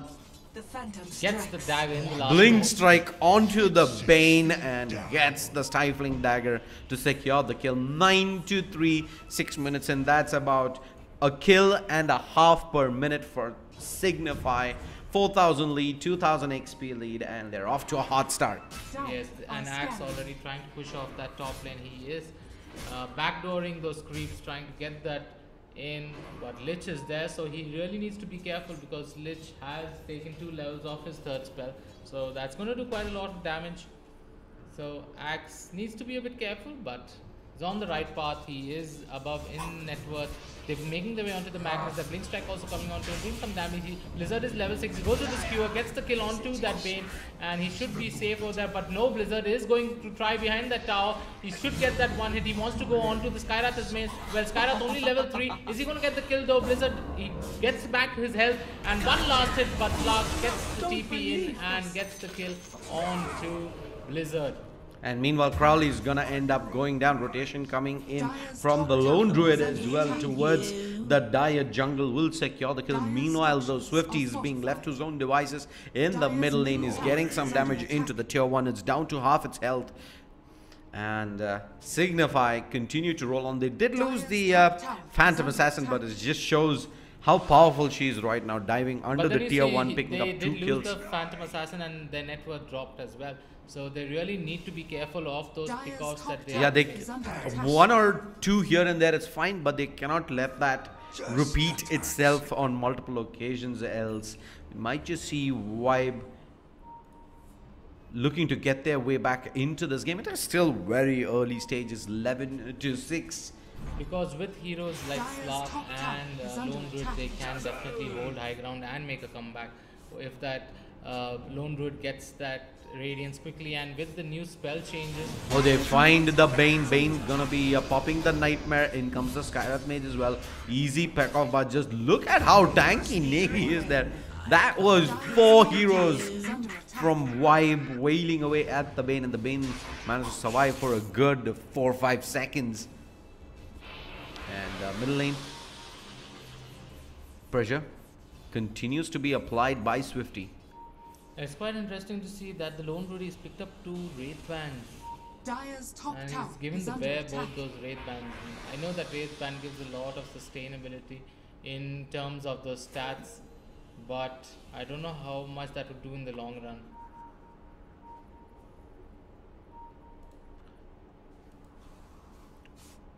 Bottom lane.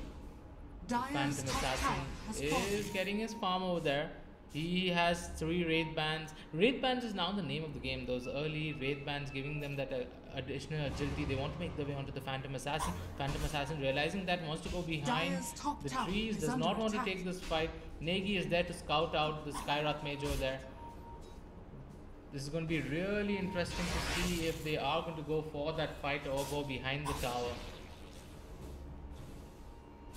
Yeah, TA continues to farm away. The Bane is under the Dias ward here, and that should be the Bane going down yet again. Negi caught off position, but Phantom Assassin wants to fight this, dives behind the enemy lines here. The crit, they're just too strong, and now that's gonna be the Skyrath Mage down as well. Negi just barely ends up going down. They're looking to TP away. Telekinesis! No! The telekinesis does not come on time. They could have got the Magnus as well over there. That would have been a very good fight for Signify. But again, you see, how long does it take for Wipe to down just the Bane? They are making their way towards mid. We have 3 players holding at mid, and Bane also coming over there. He does, I don't know, did he spot the Lich? No, he does not. He goes with the sleep, the Nightmare onto the Lone Druid. Lone Druid is going to fall quickly over here. Dazzle gets the kill. Swifty already on a killing spree. He's sitting on level 1 Necros. This was something I saw yesterday as well. Immediately going into level 3 Necros and pushing with the Dazzle. That low cooldown coming in from the bad Juju as well does allow you to constantly keep pushing ahead. 11 minutes in, they're already knocking on the tier 2 in the middle lane. Nothing that... And now that Lich does not get that spell, I mean the creep steal, so you can see Lich losing out on that EXP as well. Yep, and Swifty continues to work on the tier 2 in the middle lane. Bane ends up getting silenced and taken down. Top lane, it did look like Magnus was coming in for the RP, but he's getting controlled left, right and center. He's faking the RP there. The call only onto the bear, and looks like the Rubik might end up going down. He did get a little bit of chip damage done, but they're not gonna look to hang around here. They're gonna back off and continue farming away. Axe does have that blink dagger coming up in about 100 gold. Phantom Assassin. Oh my god, she just wiped, deletes Skyrath Mage off, and Silabear making chase. He gets the entangle over there. Are they going to try and get the fight? No, but Axe has come over there. Axe is back in, but unfortunately the blink is still on the courier. He hasn't picked that up. They would have definitely been able to engage in, no problems. Blizzard dives in one by one. He's picking them off. He's gonna dive back in. Call, heal, done and dusted. And you see he already has a level 2 Necro book as well. So here comes the blink, and now he's gonna ensure the Slark cannot push the top lane as well. Things is going from bad to worse for Vibe here at this point of time, Johnny. Yeah, Blizzard's also very close to his battlefield, so that's gonna be, he's gonna start wiping creep waves quickly, and Blizzard's farm is just going to multiply even faster once he gets that Battle Fury. TP coming in from the Slark, and they do manage to get the pounce onto Blizzard. More TPs coming in. Need to be careful. Oh, RP in the backlines does catch out the Bane. Bane ends up getting blown up. But the Dazzle, he's going to look to back off. Blizzard does end up getting caught out, but they don't really have too much control for the Phantom Assassin. In comes the Shallow Grave. He defensively blinks out back onto the Dazzle. As the Slark continues to give chase, they will be able to clean up the mega kill streak on Blizzard. Telekinesis, can they get the kill onto the Slark? He does go ahead and use up the Shadow Dance as well. Eventually picking up no chance, and now the Lone Druid is giving chase. Bane's back into the fight, but he's getting chased back. One entangle, he just requires one entangle. They use the shrine as well, but now they have to tuck their tail and turn behind. They get 2 kills over there, more than enough. They do not want to overextend over there because they don't want to give away that advantage. That was a 1-for-3 trade and 1,150 gold swing. from that fight alone. A big fight coming in from Vibe, and they need to find more of those moving ahead as well. Signify, despite having a commanding early game, Vibe have shown us signs that they can definitely fight back. They do have the wombo combo on their side as well. You have the RP into Chain Frost. You also have the Mystic Flare and Slark, as well as the Lone Druid to clean up. So Signify, they cannot take this for granted by a long shot. They do have, however, a farmed Phantom Assassin, and once he does complete up the Battle Fury BKB, he's gonna be almost unstoppable here. They have nothing to control besides the RP for Vibe. For now though, Skyrath Mage does end up picking up a kill on the Axe, but they do manage to get a trade in the tier 2 towards the bottom lane. Dazzle picking that up. He does have the level 3 Necros now, so they have pretty much everything they need here, Signify, to go for that siege. The level 3 Necros, a level 11 Dazzle. They would have loved to have second point on Juju as well. Phantom Assassin will have the Battle Fury completed. Up next, it should be the Black King Bar coming out, which is pretty much going to negate all the burst damage coming in from the Skyrath Mage as well as the Lich. Once he gets that BKB, he can just jump onto that Lich and Skyrath Mage, and after that, then they have quite a lot. Yeah, they're pretty much going to be forced to blow the RP there to ensure that the supports don't get cleaned up. Or for them, if I'm not mistaken, the route also goes through BKB. So, but then that is so unreliable that you cannot really put all your eggs in one basket for that particular situation. You're gonna need alternatives, and that PA is gonna be strong, especially when in those early levels of that BKB, the 10-second BKB, the 9 and 8. That's when they're gonna look to take these important fights, convert that into Roshan, maybe get an Aegis on the PA and look to push high ground. Yes. However, you see the kill feed is 18 to 14. Not that much of a difference over there, but the net graph and the XP graph show a different story. Blizzard has a DD rune. They are going into the Roshan pit. That should be a quick Roshan coming in with the Aegis going into the hands of Blizzard over there. And then they will want to push high ground. Axe has already taken the tier 2 tower in the top lane. A lot of pressure coming in from Signify from all these lanes. They have good push heroes over there. Yep, they do get the Aegis onto the PA, so they didn't really need to take that fight there. Oh, he's gonna pop the Blur. Does have a double damage rune. The call comes in. They manage to catch out the Lich. He's down for the count, and he does not have buyback. And this is the opportunity here. 20 seconds remaining. They're gonna send the Necros high ground. They have absolutely nothing to deal up with them, at least for now. Phantom Assassin high ground. Does have the Aegis of the Immortal, Battle Fury, 2 Wraith Bands, Power Treads, as well as the Magic Wand. That this Skyrath needs to be careful. He can easily get one hit right now by the Phantom Assassin. And that can come from a dagger. That's yeah, it. a few swipes and they're going to get back out as the Lich does respawn away, but that's a lot of damage done onto the tier 3. On the other hand, Blizzard putting some pressure on the top lane. As the Slark looks to get some split push done himself here towards the bottom lane. This is pretty much the only thing they can do right now. Try and sneak away as much real estate away from Signify. Try and get damage done onto the towers. And the rest of the players will have to just buy time here. They cannot afford to get caught out. Glyph has been expended. Phantom Assassin dives into the Skyrath Mage, but the Glyph, as well as the armor coming in from the Lich, ensures that neither tower nor hero takes any damage here. The bear does take some significant damage there though, but now with the wave pushing in, that should be the Rax taking in some damage now. Axe blinks away from the concussive shot.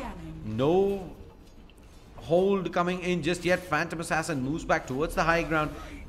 Little unlucky there. RP in the back lines to catch out 3. Oh, there is Mel with the the Lich. Beautiful combo coming in. He catches 3 with the RP, skewers them in straight into the Chain Frost.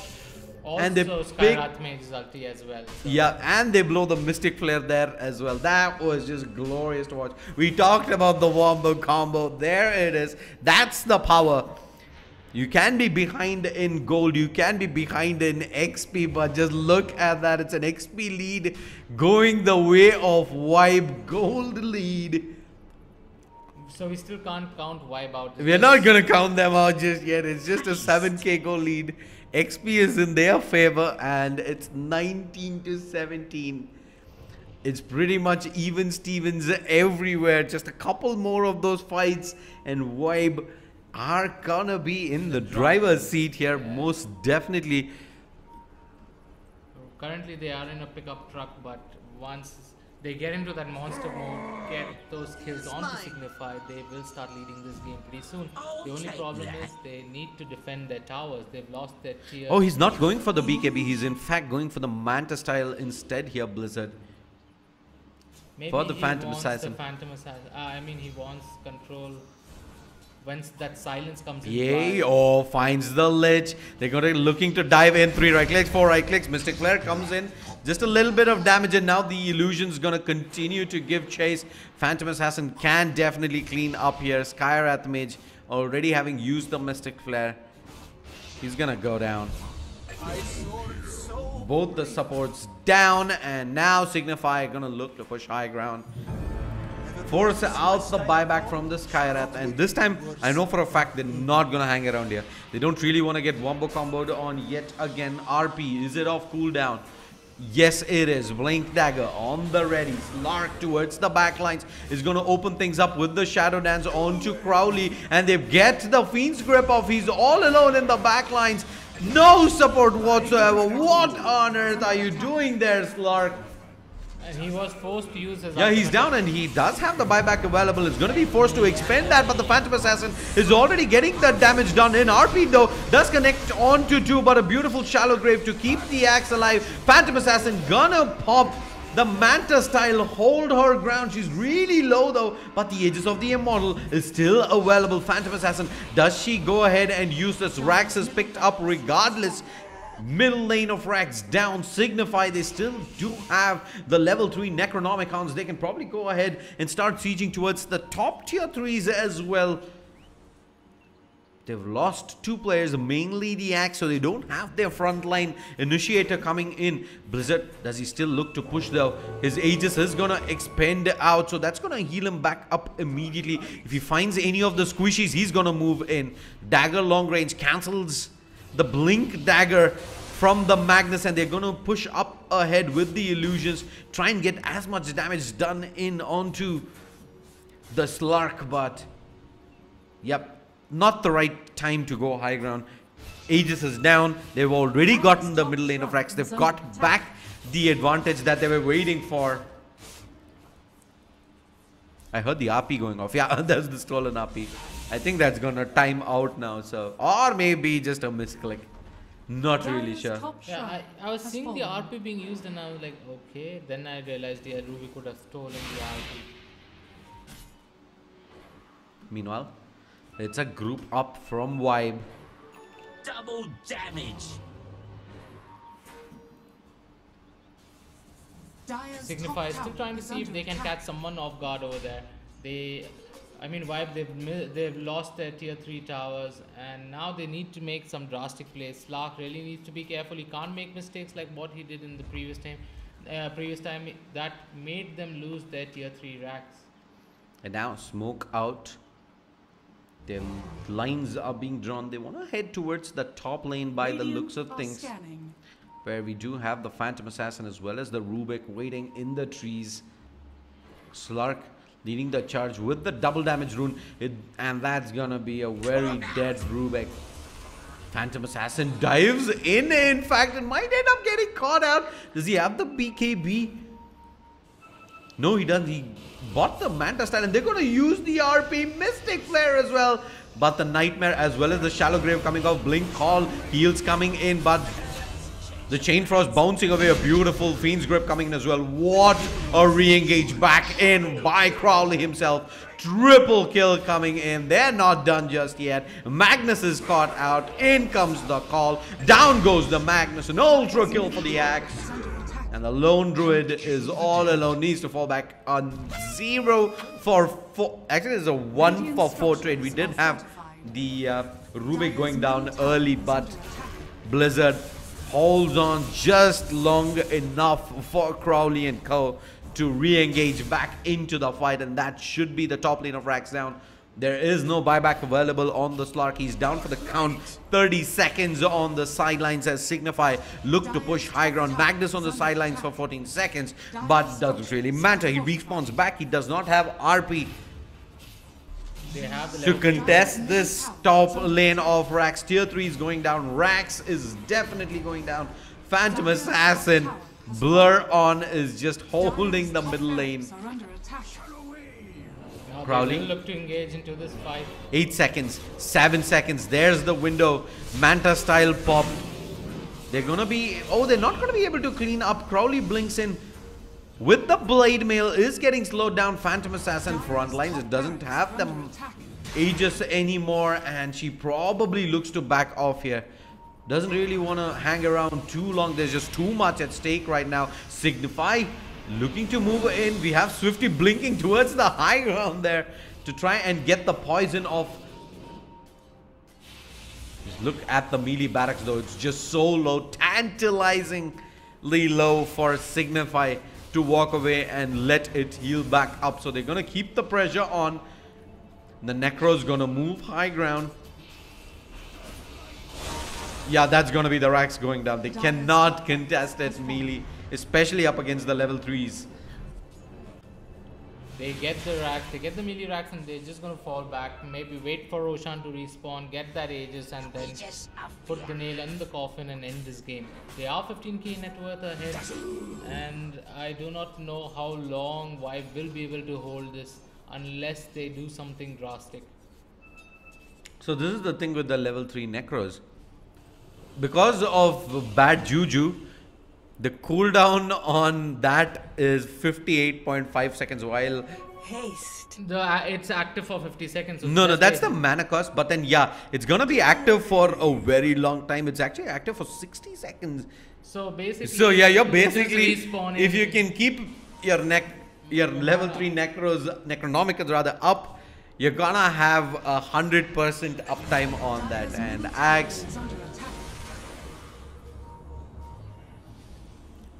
should be the Slark. No, actually not.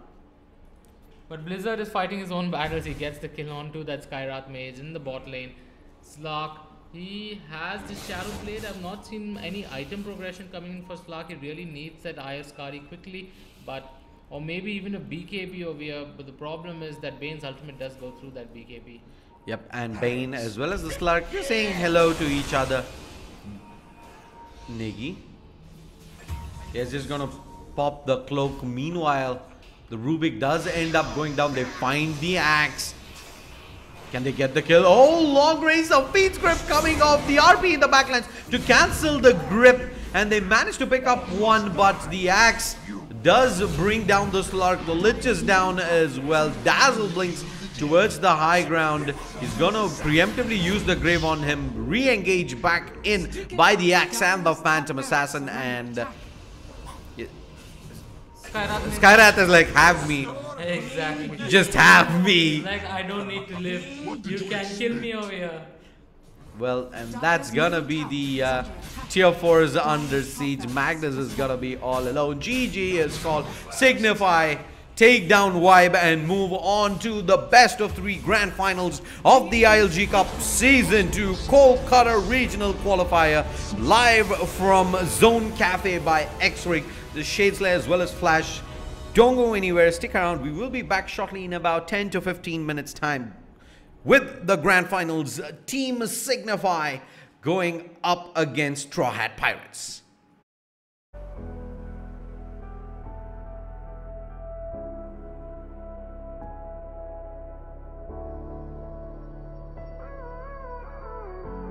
Gave you too much, now I'm swallowed.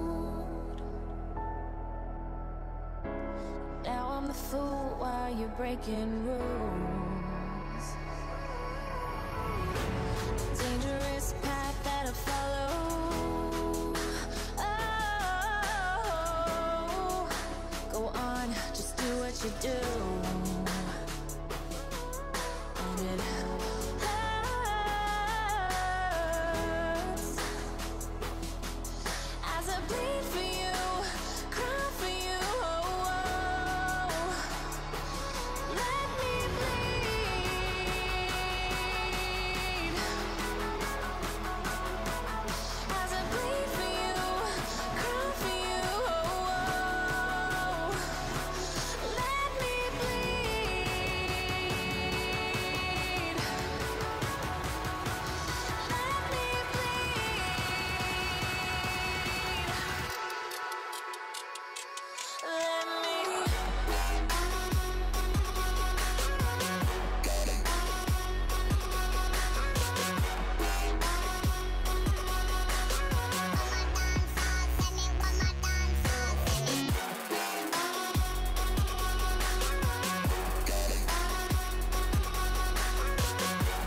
fragile, like it was built to break off the handle.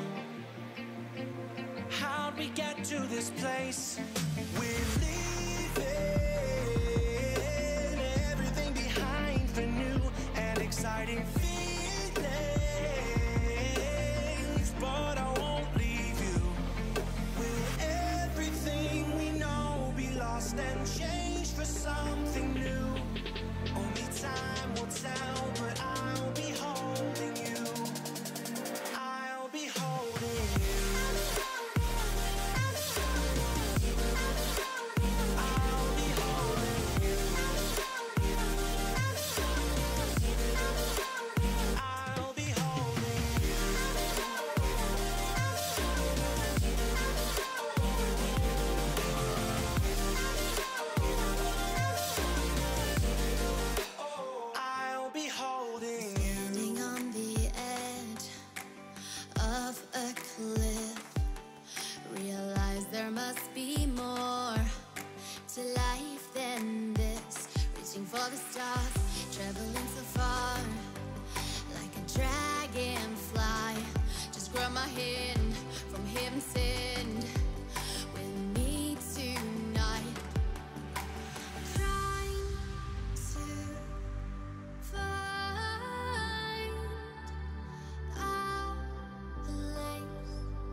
Like a broken soul in a wonderland without angels.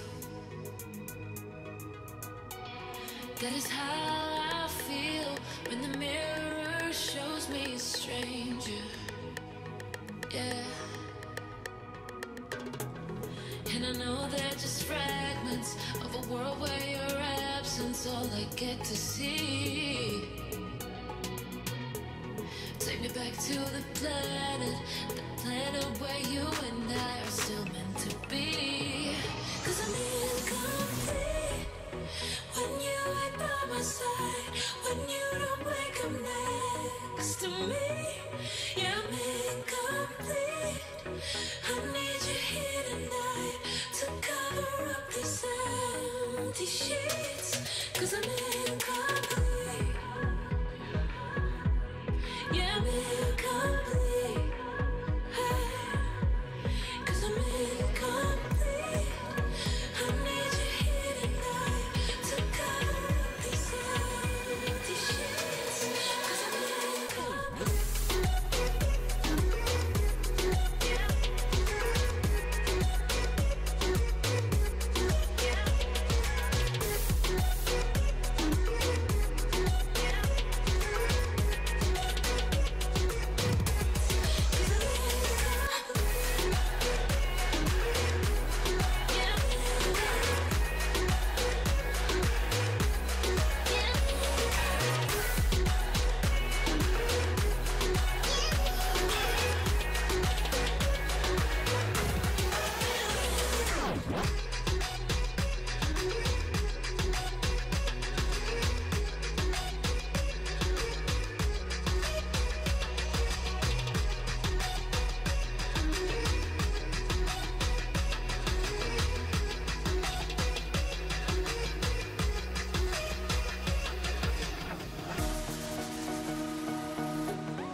these roads intersect, on each one I reflect. These lines write my story, these places change me, each one replacing, like night into morning. I miss the open air, the going anywhere, riding with you, like we used to. Guess I'm better off alone, never know when I'll get home, but I know that home's where the heart is. Guess I'm better off this way, moving to better days, but I know that home's where the heart is.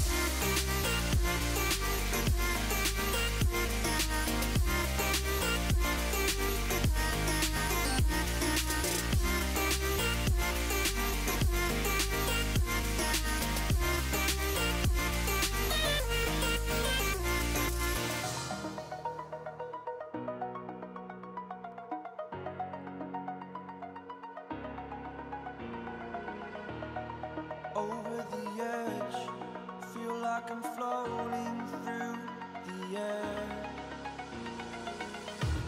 The pain I felt is paid for, all is said and done. Oh, I am restricted, fixed upon the web. I need to kick the habit that my mind is breathing in. Break out, I've got to see. Spent all my life holding all of it closely. I played it innocent, a feel of discontent. I'm finally facing it all, fearless.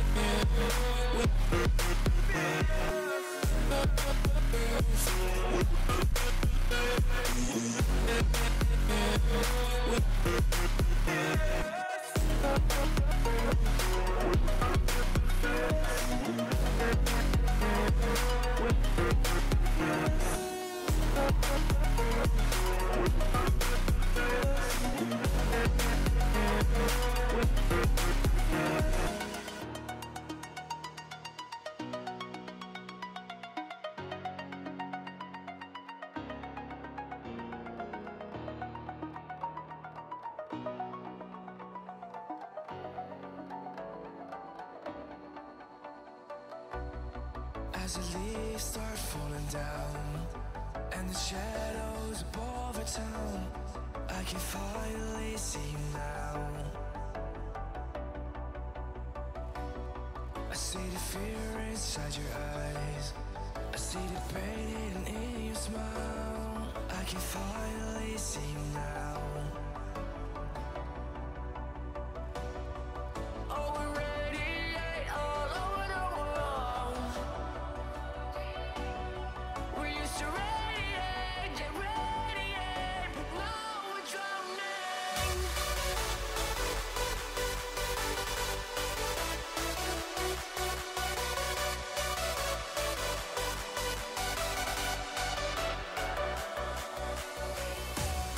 As the leaves start falling down and the shadows above the town, we used to radiate, but now we're drowning.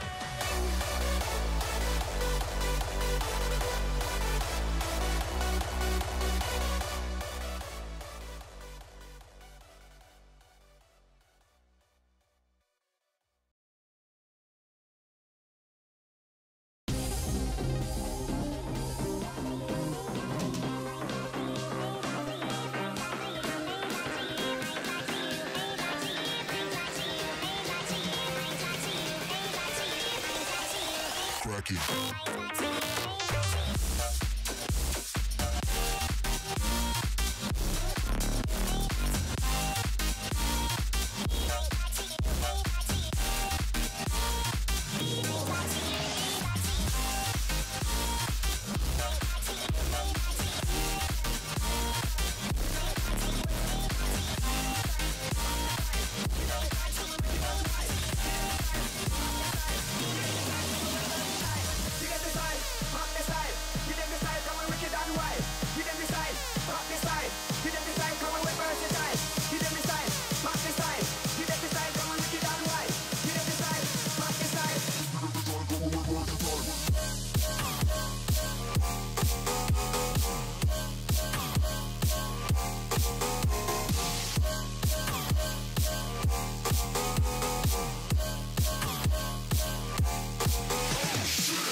of regularities.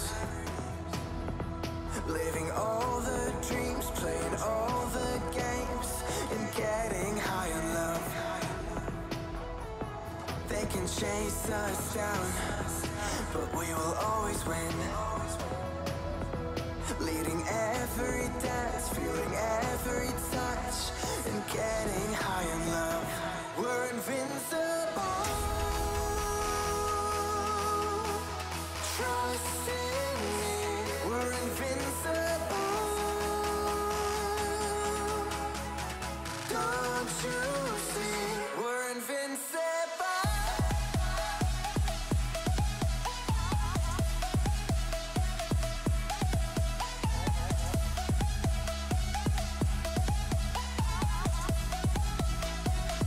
We're invincible.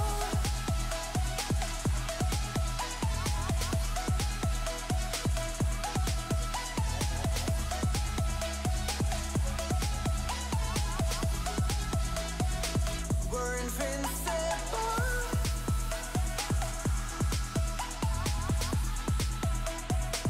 We're invincible.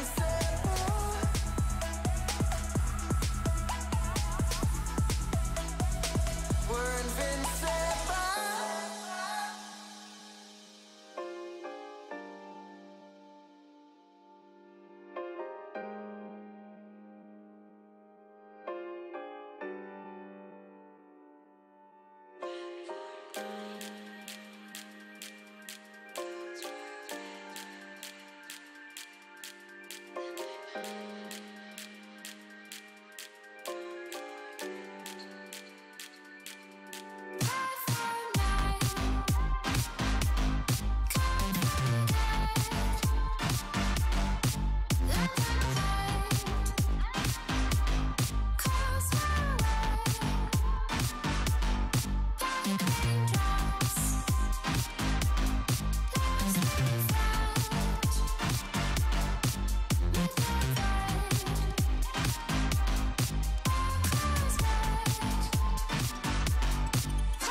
Dire team ban.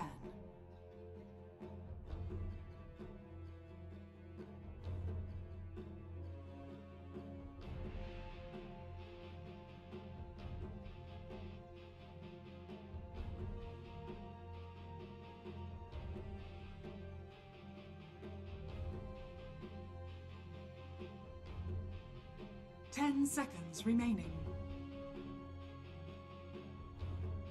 5 seconds remaining.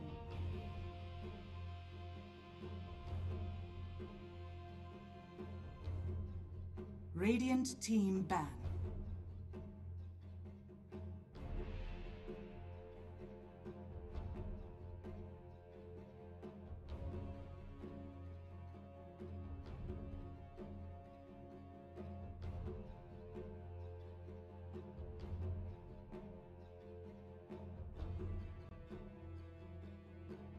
Ten seconds remaining. 5 seconds remaining.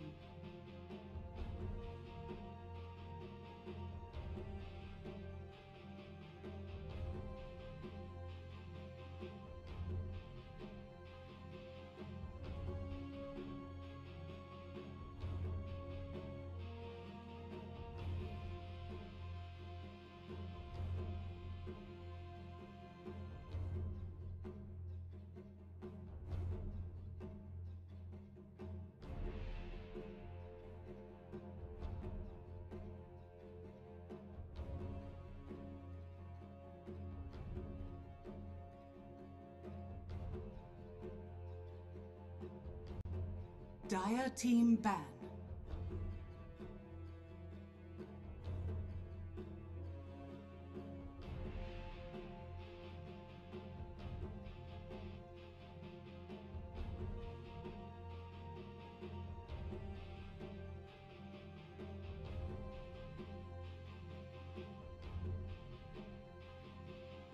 10 seconds remaining. 5 seconds remaining. Radiant team ban.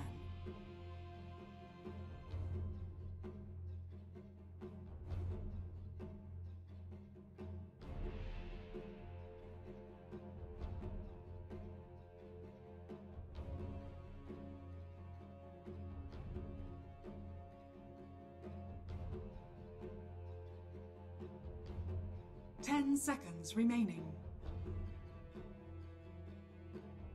5 seconds remaining.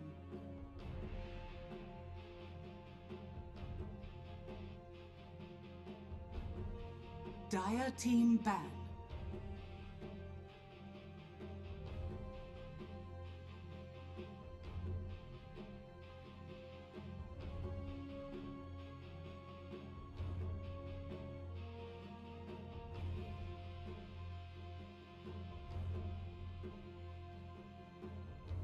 Radiant team pick.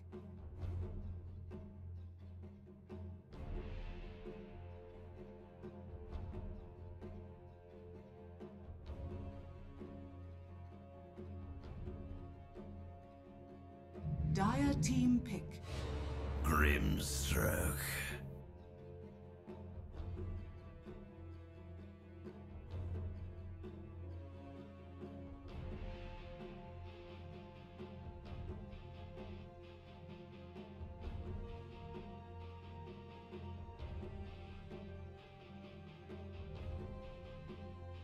Seconds remaining. 5 seconds remaining.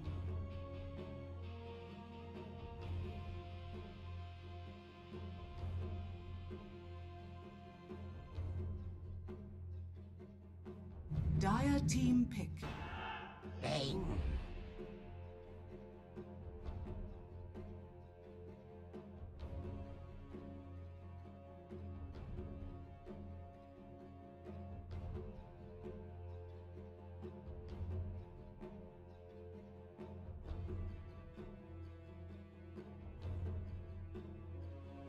Seconds remaining. Radiant team pick. Beastmaster.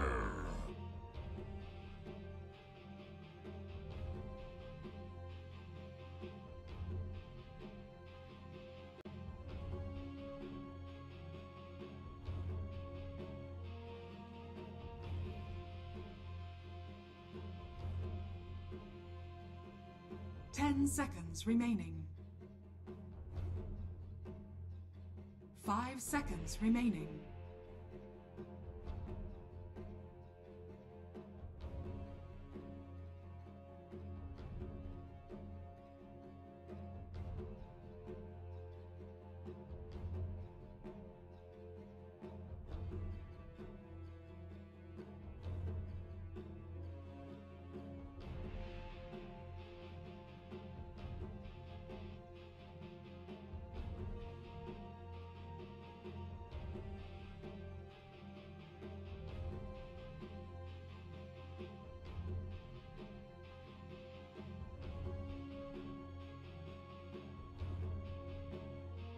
Radiant team back.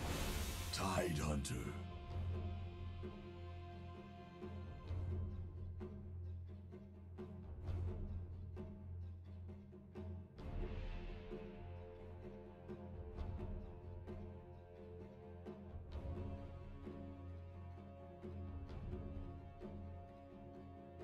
Dire team ban. Radiant team ban.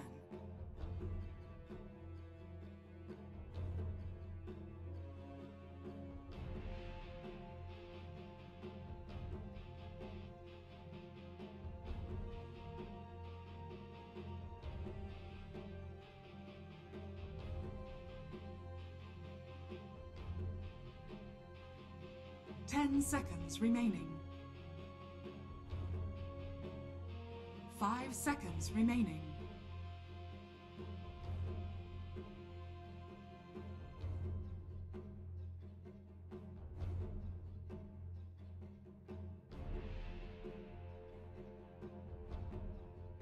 Dire team ban.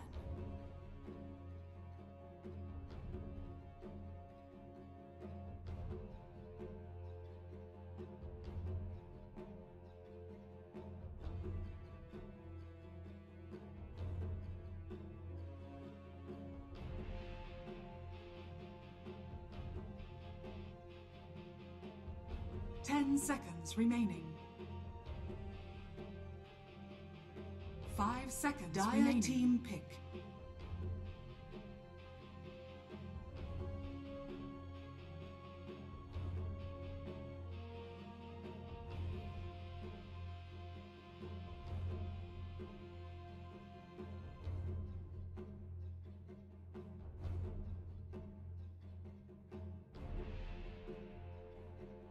Ten seconds remaining.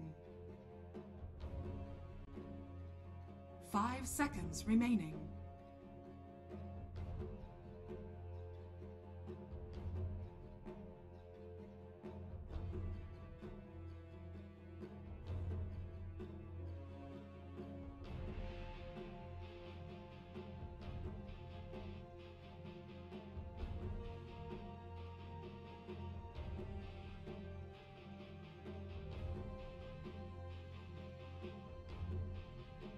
Radiant team pick.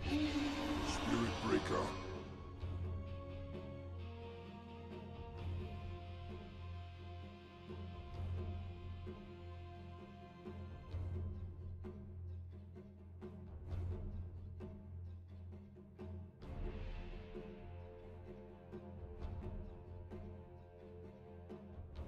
Ten seconds remaining.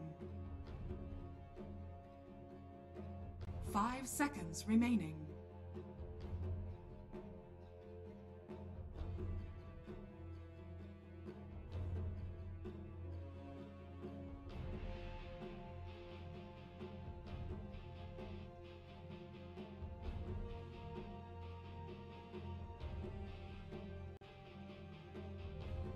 Dire team pick. Mirana.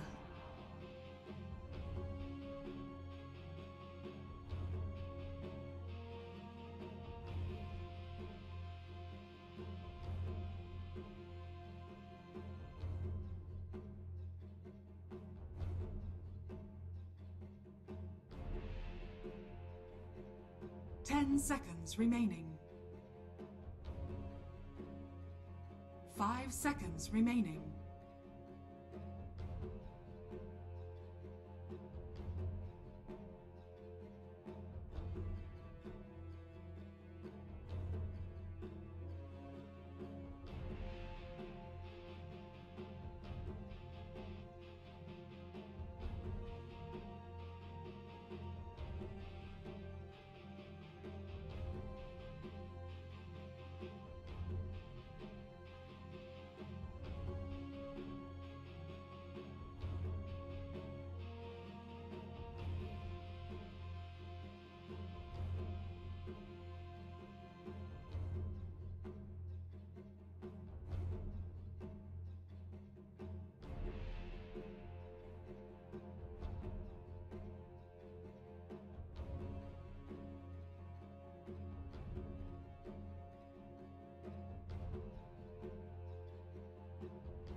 Radiant team pick. Faceless Void.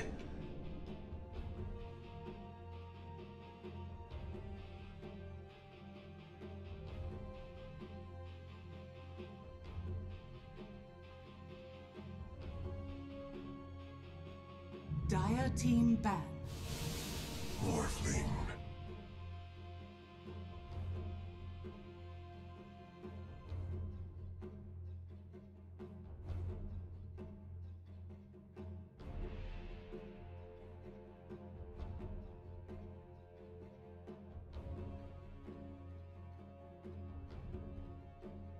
Ten seconds remaining.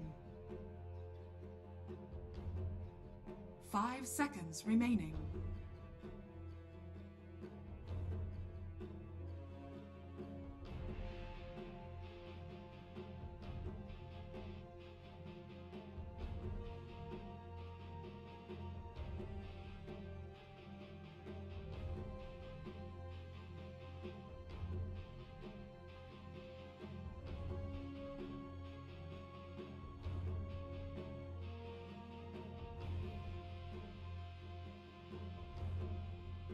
Radiant team ban.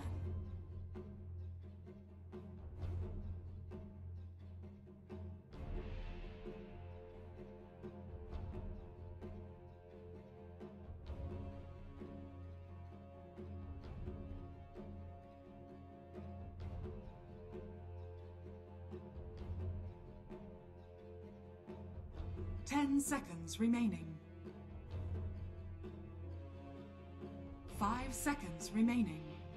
Radiant team pick.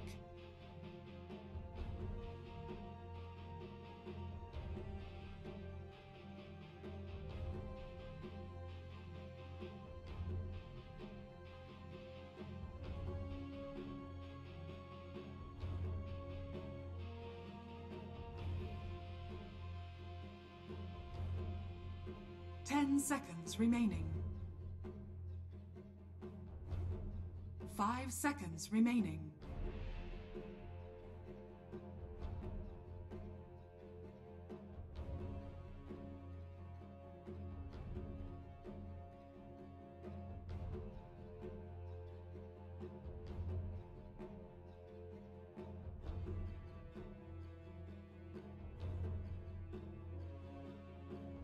Dire team pick.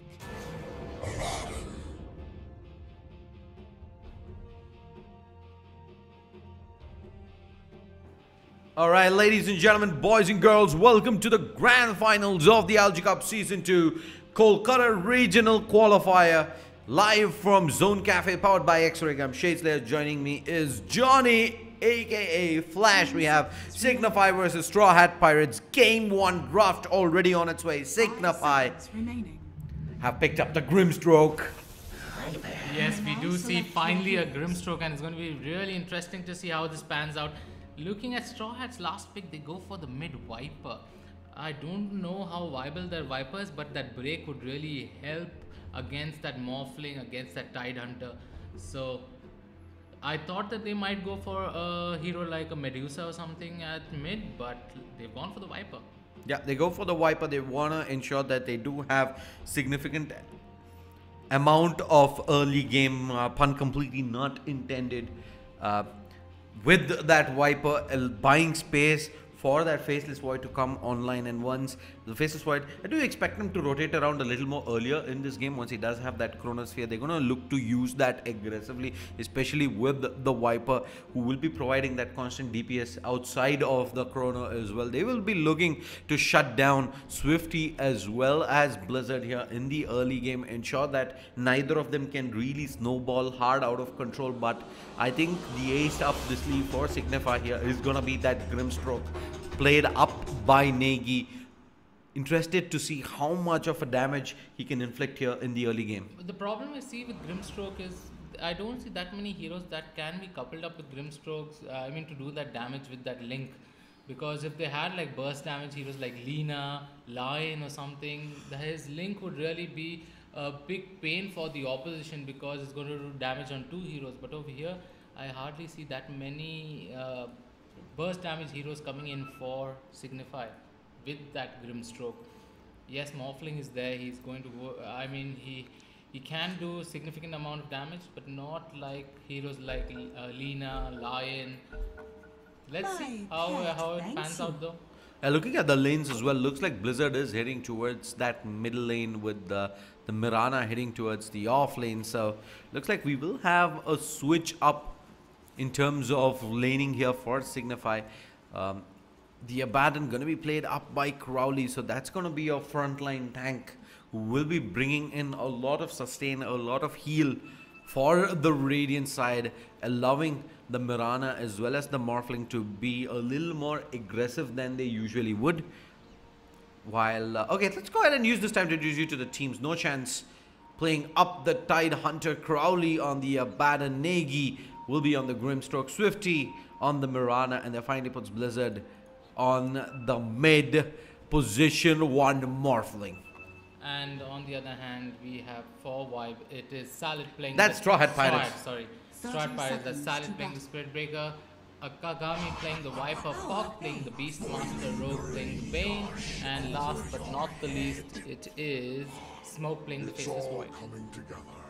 Yeah, Smoke on the Void, who's going to be heading up towards what looks like the enemy rune here. I think it would be perfect here to try and pick this up. Yeah, he's spotted.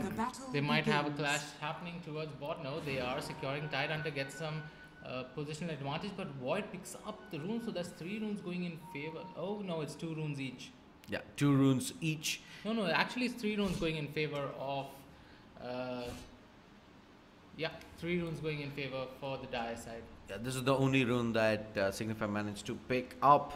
And did hear the arrow going off in the bottom lane from Swifty.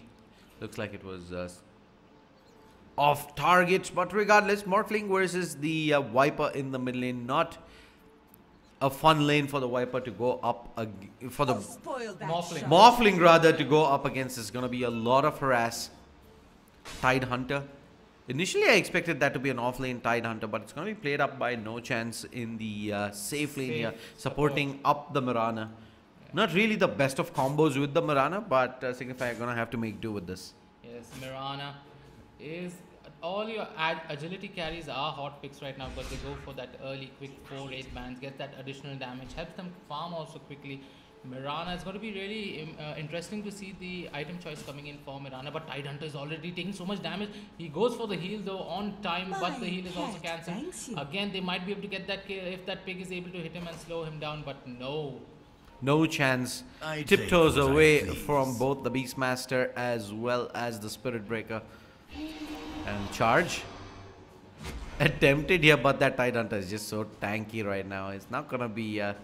going down here just yet. The Mirana, meanwhile, she might be able to get some damage done herself. She does have the arrow available, but it's gonna be Morphling who picks up the kill here in the middle lane on the Viper. So that's experience counting for you, my yeah, friend. that's a lane where the Morphling shouldn't really be able to bring down the Viper. So looking at the last hits, you see Vipers at 1-1 and Morphling at 10-8. That means he's getting a bashing at mid. I don't know how, but... yeah, he's getting butchered by Blizzard by the looks of things there in that middle lane. And Swifty's playing the Morphling. Oh, no, he's not. Oh, yes, it's Blizzard playing the Morphling, yeah. And top lane. This is the lane that's been relatively silent as of now, and I'm guessing that's pretty much because both these teams lack kill potential here. Both of them with good escapes. Crowley very tanky. Grimstroke, meanwhile, that being said, looks like he wants to make a move onto the Bane. Bane dropping really low, and he will end up going down. The Caster's Curse coming in for Straw Hat Pirates. Meanwhile, bottom lane, they look to make a move onto No Chance, who's dropping really low. Beastmaster's taking a lot of damage himself here. Is he going to go ahead and blow the leap? No, he's not. A tad bit too risky, especially going so close to the tier 1. They're gonna look to back off as Spirit Breaker just casually looking to keep the aggression up.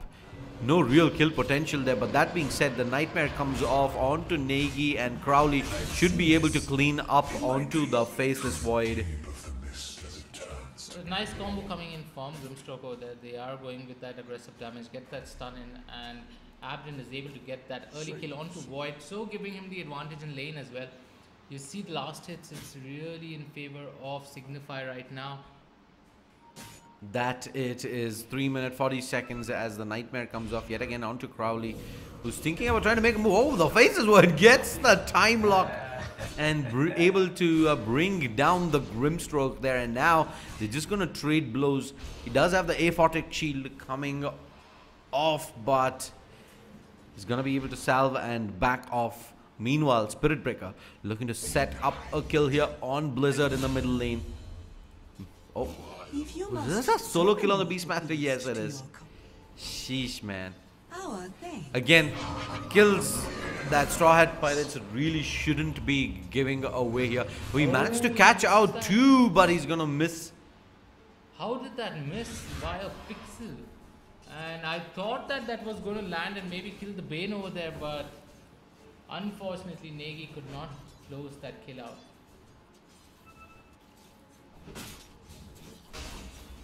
They are trying to disrupt, no chance in getting the new kills over there. And meanwhile, Blizzard yet again picks up a solo kill in the middle lane. Now, this Viper, if he's not been having a fun lane, it's gonna get even harder. 5-2 compared to the 26-23 on Blizzard. And bottom lane, No Chance Getting tagged pretty low. Should end up going down the Starfall to secure the counter kill. And Salo's going to be definitely going down here. But there is the Boar slowing down the Mirana as... it's going to keep Salo alive. Yeah, that's going to keep Salo alive. That Mirana gives up on the chase, but Grimstroke. Lands the stun over there. He uses the ink as well. Gets a lot of damage onto the Bane. Bane should take a fall over here. But so would Grimstroke. Grimstroke is surviving over there with the... Though he's been sleeped over there. He's going to get the... He's going to die over there. The charge was there onto him. But you can see Crowley. He's going so aggressively onto the Bane. Gets the kill onto the Bane. So it's a 1-for-1 trade. And Barathram is charging on top. He makes his way all the way on top. And bottom lane, the Beastmaster getting gone on Mirana, leaping in, Starfall. Can't really get the dual Starfall off. They're just going to clean up on the boar and let the Beastmaster retreat. So, regardless of not being able to pick up the kill, they get a lot of damage in and push the Beastmaster into a defensive position in the bottom lane. Level 4. Gonna be looking to get the roar up and try and look move. At the difference between Blizzard and Akagami. There's level 7 to a level 4 Viper. So Viper has been completely demolished in this lane, and he's doubled the net worth of the Viper there as the Morphling gonna waveform in. Spirit Breaker coming in. Charge does manage to connect on to 2, but long range adaptive strike to pick up the kill. Meanwhile, top lane, the Void gets hit by the paint. He's gonna get silenced up. That's gonna be the kill. No, it's not. He manages to get the time walk off. On time. Yeah, on time. Every 4th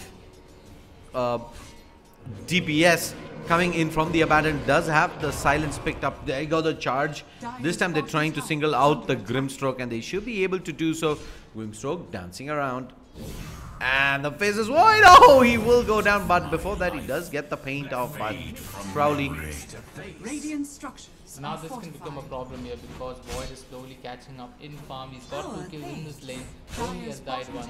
Crowley and Grimstroke really need to be a bit careful over a tad bit, because if they start feeding that Void, all Void needs is one chrono. One perfect chrono can give them the advantage. And Tide again making his way onto the Viper, and the adaptive strike does not require it. The free shot itself gets him the kill. So Viper in a real trouble. Yeah, he's in a real spot of bother there. He needs assistance and needs it soon. Else, Blizzard's just gonna end up getting way out of control in that middle lane. Crowley also ends up dying there. Again, some unnecessary plays coming in by Signify, not really required. Crowley could have just backed out, wait for Grimstroke to come over there, but Abaddon really needs to be careful. And Mirana, meanwhile, bottom lane, they're just gonna dive in onto the Beastmaster. Easy kill. Again, Beastmaster, you cannot overextend that much, especially when you have 2 heroes in the lane. Mirana, who can at a moment's notice just leap in, double Starfall, burst you down. And Viper middle lane, long range adaptive strikes to harass by the Morphling, who is... I think Viper should just now leave this lane and maybe let Faceless Void or someone come over here, do something, but unfortunately he's having a real tough time at mid and he's not getting any assistance. You can see he's still not at level 6 over here. Yeah, he's just getting harassed down by the Morphling, who's almost twice the level of the Viper right now. Level 9 compared to level 5. He does not have a boot either. So that shows in how much bother he is. Grimstroke is getting charged by the Spirit Breaker, and Crowley should keep an eye on this, though the stun will come, the defensive stun Signify. Swifty gets another kill in the bot lane on the Beastmaster over there, and there you go, Moonlight Shadow used by the Mirana. Blizzard has rotated towards the top lane. He's going to get Nightmare up for the moment, taken away by the Abaddon. Chronosphere towards the backlines. They try to burst the Grimstroke. Will they be able to do so? Yes, they can. But now the Faceless Void is going to be in a world of trouble. He does manage to time walk towards the high ground. They're still continuing to give chase here. Long range arrow from Swifty. Going to be way off target. It's going to allow... the Bane as well as the Faceless Void to safely retreat back. Looks like it was a 1-for-1 trade at the Grimstroke for the Spirit Breaker. So support for support. 12 to 6, 10 minutes in. Signify continue to keep the pressure up And Tidehunter also looks pretty close. Dire's top tower Going is for his under blink, he attack. has the arcane boots, he's at level 6, he has his ultimate ready as well. Yeah, Ravage is available. Does not have... Oh, he does have a TP on him as well if he's looking to rotate back out. But the Spirit Breaker looking to open things up. They do have the Roar as well for further control. Looks like they're gonna have to go ahead and use it here. And that's gonna be the kill secured on the Tide. Axes just to ensure that they secure the kill. And looking at the farm coming in for the Morphling, sitting at 5,800 net worth, 4, in fact 3 raid bands, power treads. So that's the name of the game, 3 raid bands with any agility hero. Just look at the amount of damage that the Morphling's dishing at this point of time. Charge as well as the Fiend's Grip expended. And the Morphling getting controlled up. He will be able to strength morph and waveform away. With the 5 seconds stun. Yeah, and Nagi's rotated in as well with the stroke. Just ensuring that Straw Hat Pirates aren't really keen on staying their ground and fighting this out. Charge towards the top lane, the Crowley. Down to half HP. He hasn't put any points into borrowed time as of now. 3 into the Curse of Awareness, 3 into the Aphotic Shield. Let's see how Viper is trying to cut his farm out there. Oh, he takes so much damage coming in from that one spell of Grimstroke. Grimstroke is at level 7. He's as much as the Viper. That is a real concern. Yeah, that shows how far behind is Straw Hats Pirates.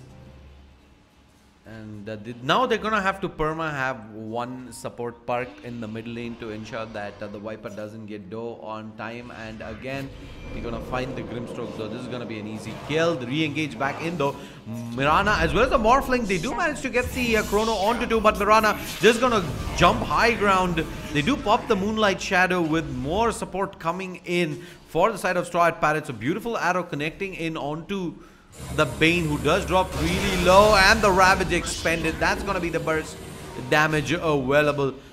They're gonna move in and clean house onto 2 Starfall. They should be able to find the Beastmaster as well in the backlines. The Viper looking to secure the kill onto the Mirana. They won't be able to do so. And the Spirit Breaker coming in is gonna get controlled up as well. Triple kill to Blizzard, double kill to Swifty. It's a full 5-man wipe of Straw Hat Pirates, and they're gonna lose the tier 1, probably the tier 2 as well. Yes, they really did not need to engage over there. Once they got that kill on with the Chrono onto Grimstroke, they just needed to fall back. But we see Mirana going in aggressively with that Starfall, and Grimstroke gets the link on where Morphling is able to pick out those supports over there. So a good fight for Signifier over there. 10k net worth lead, 13 minutes into this game, shows the dominance. They've already taken tier 2 towers as well. Abdin was not even there in the fight that time, takes the tier 2 tower in the top lane. Indeed, man, and the Faceless Void there. He almost had to even get the Mirana there in the Chronosphere. Mirana completely ignored. She just leaps aggressively in with the Starfall, and they couldn't really go ahead and finish up even a single kill during that Chrono. Turn around with the Morphling, and they're able to clean house. 14 minutes in. Score stands 17-8.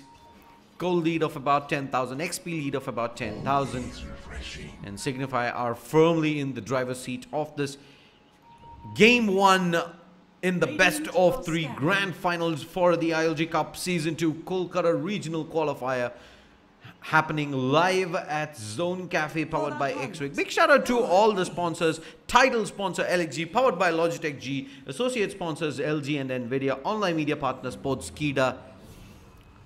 The last regional qualifier is almost at its culminating stages, after which we will take a week-and-a-half break and be back with the grand finale of Season 2, where the top 4 teams for Dota 2, CSGO and Overwatch, along with the top 4 players for FIFA, will battle it out in Bangalore for the ultimate prize a cash prize pool of 29 lakh INR, as well as that beautiful ILG Season 2 trophy, and of course bragging rights to say you are truly India's best.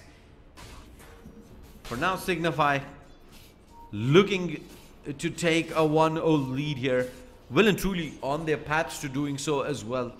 Do have a significant lead. Charge. Beautiful arrow stopping Rexar over there. And a beautiful stun coming in now. Bharatram needs to they're gonna re-engage back in onto the Spirit Breaker. They do have the Roar available, but they're not planning on using it just yet. Instead, they will be able to burst down Grimstroke, even activate up the Shrine, just to discourage Tidehunter from looking to engage back in. He does have the Ravage available. 800 gold away from picking up the Blink Dagger, but Blizzard... He's just left to his own. Yeah, he's left to his own devices. 9,400 net worth. The closest from the Dire being 6,500 on the Faceless Void. And what's his build looking like? Yeah, he's gone for the 3 raid bands. Mask of Madness. Bottom lane TP from the Void. Is the Chrono going to come on time over there? He's already used up his morph there. He's gonna be strength morphing away. He's gonna go up towards the high ground. Blizzard, hello? He might just be in some trouble here in the corner. He's looking to time walk away. Doesn't manage to get that off. But that's the Aegis down. They have lockdown. They're gonna go ahead, use up the Chronosphere early on.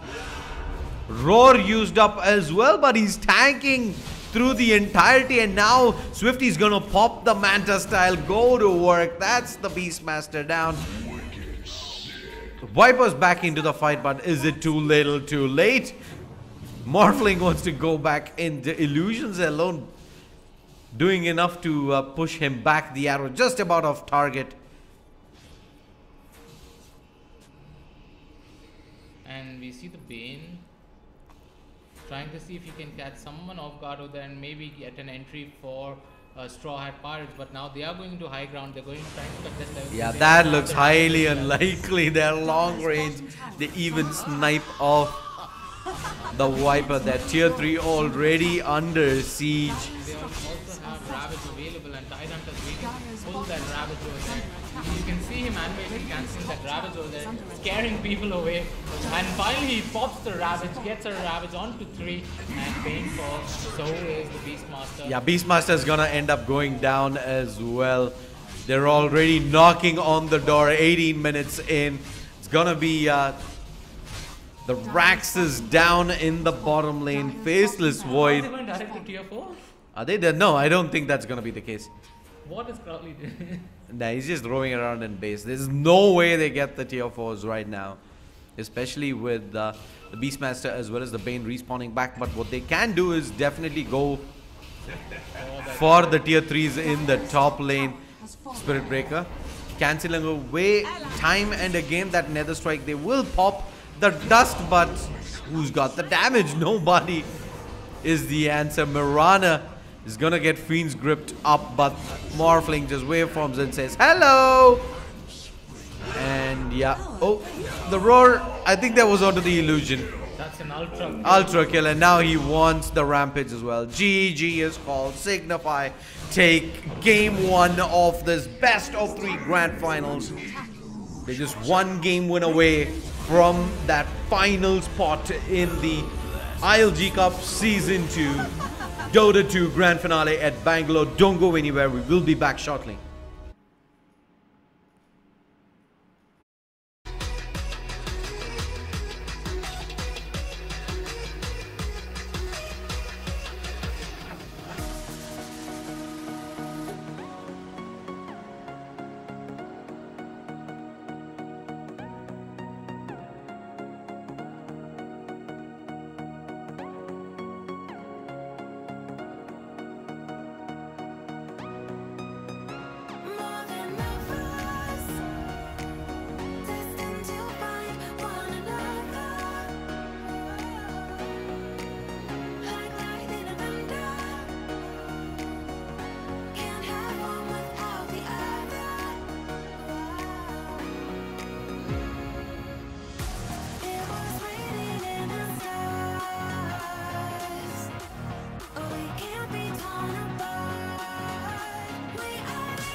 roads intersect, on each one I reflect.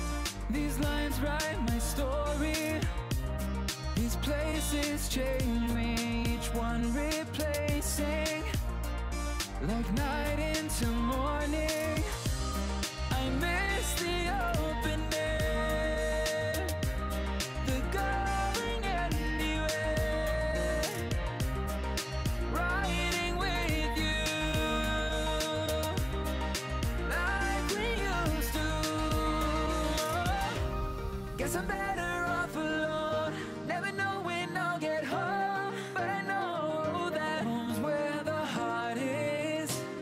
Guess I'm better off this way, moving to better days, but I know that home's where the heart is.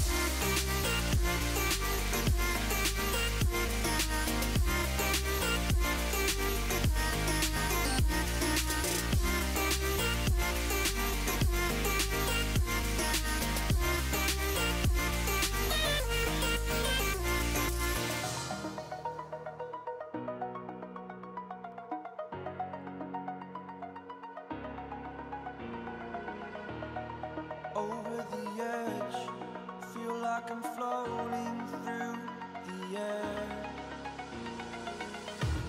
The pain I felt is paid for, all is said and done. Oh, I am restricted, fixed upon the web. I need to kick the habit that my mind is breathing in. Break out, I've got to see. Spent all my life holding all of it closely. I played it innocent, a feel of discontent. I'm finally facing it all, fearless.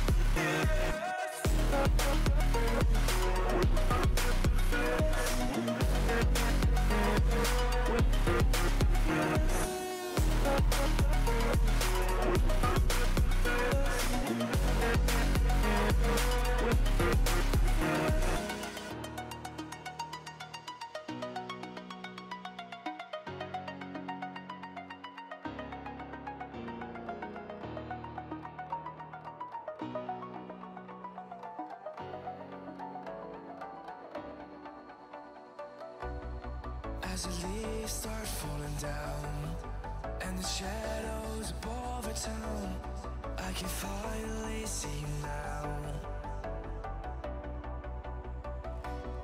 I see the fear inside your eyes, I see the pain hidden in your smile. I can finally see you now. Oh, we radiate all over the world. We used to radiate, but now we're drowning.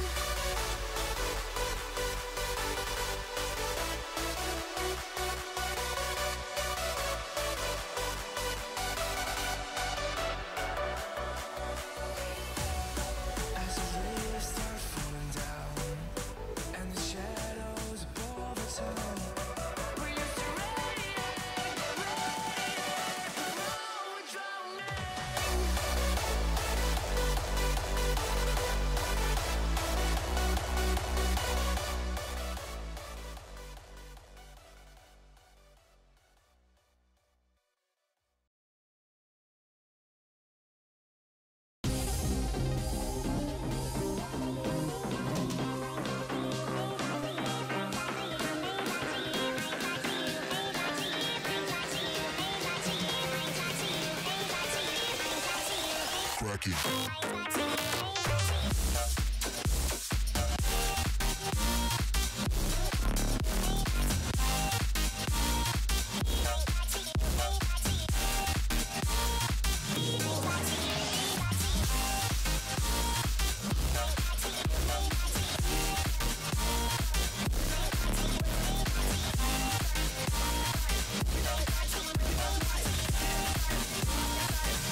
of regularities. Living all the dreams, playing all the games, and getting high on love. They can chase us down, but we will always win. Leading every dance, feeling every touch, and getting high on love. We're invincible. Trust in me. We're invincible. Don't you see? We're invincible.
Keeping you in the right direction. No matter how your confidence may fall, I'll be here as your foundation. And I say, hey, yo, just let it go. Your struggles won't remain. And I say, hey, yo, we're holding hope and wake up yesterday. So hold on to me.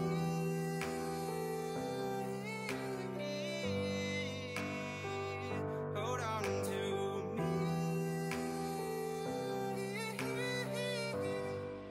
Hold on to me.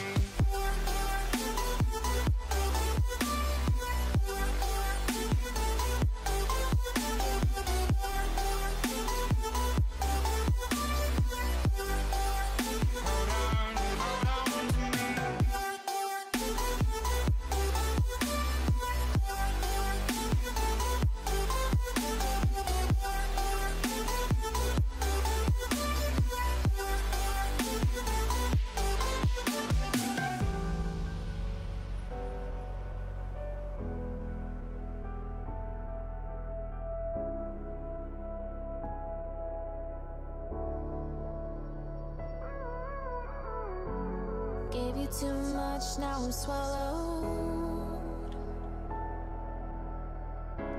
Now I'm the fool while you're breaking rules.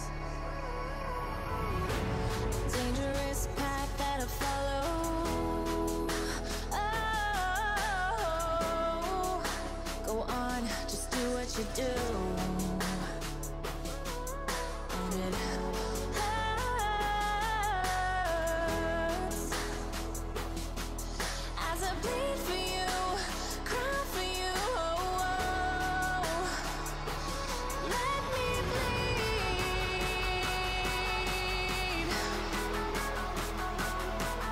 as I bleed for you, cry for you. Let me bleed.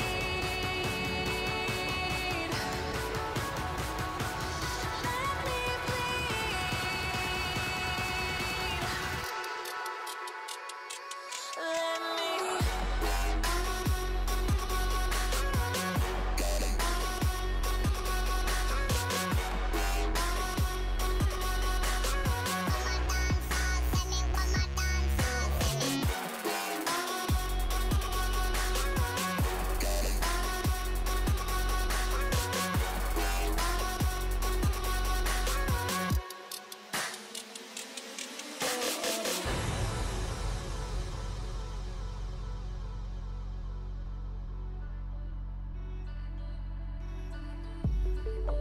just stay one more night. I'll be by your side.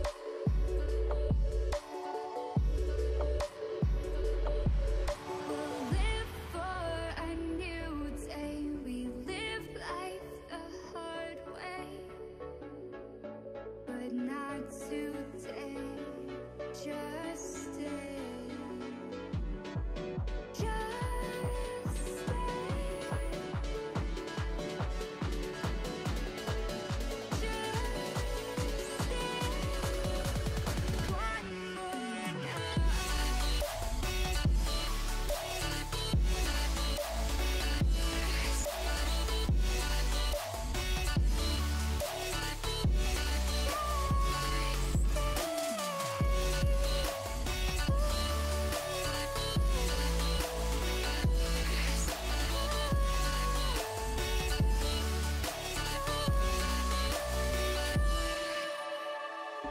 We found our way again. We found our way again. We found our way. A new place.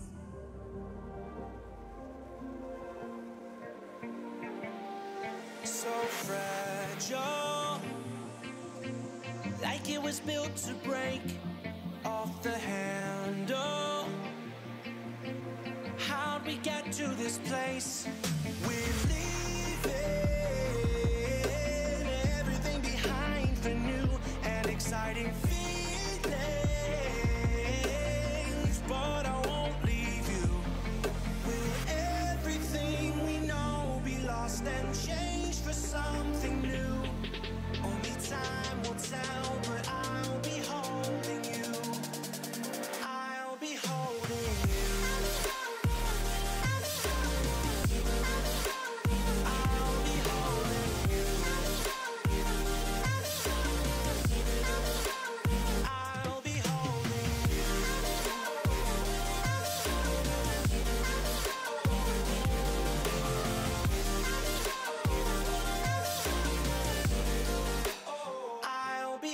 Standing on the edge of a cliff, realize there must be more to life than this. Reaching for the stars, traveling so far, like a dragonfly. Just grab my hand from heaven's send with me tonight. Trying to find our place in this world. Reaching for the stars, traveling so far, like a dragonfly. Keep the secrets there, hide them everywhere. Just you and I.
Dire team ban.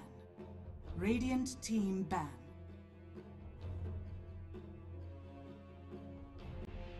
Dire team ban.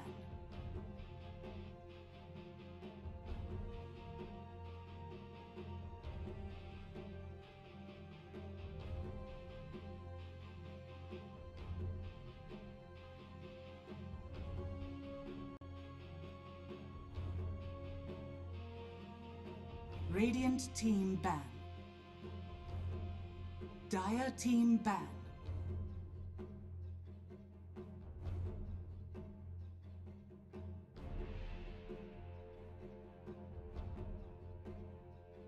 Radiant team pick.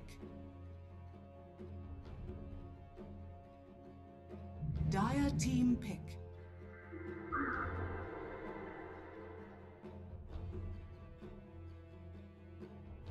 Dire team pick. Winter Wyvern.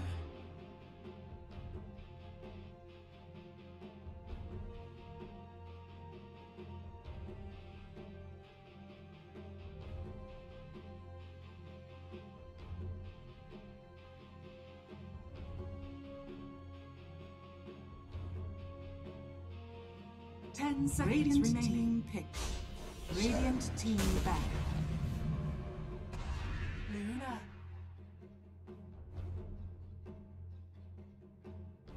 Dire team ban.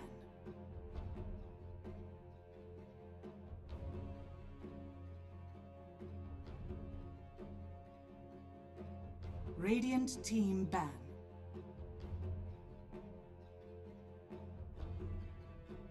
Dire team ban. Dire team pick.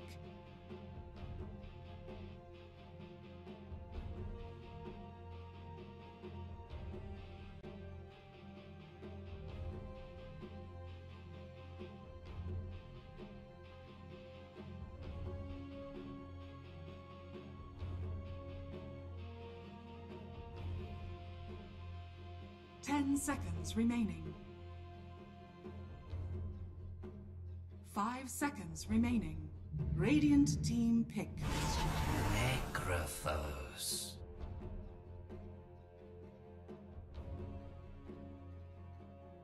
Dire team pick. Shadow Demon.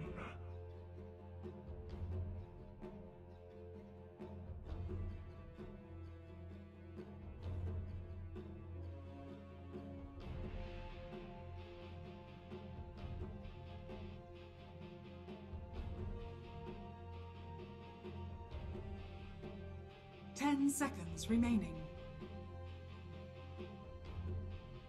5 seconds remaining.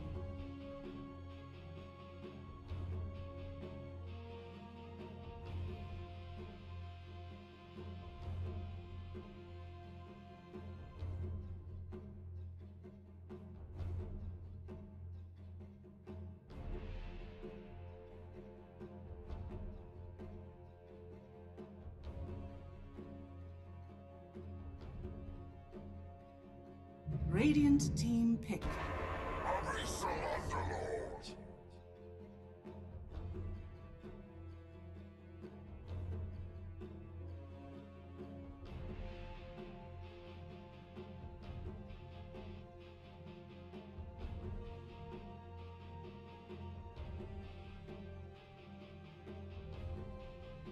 Ten seconds remaining. 5 seconds remaining.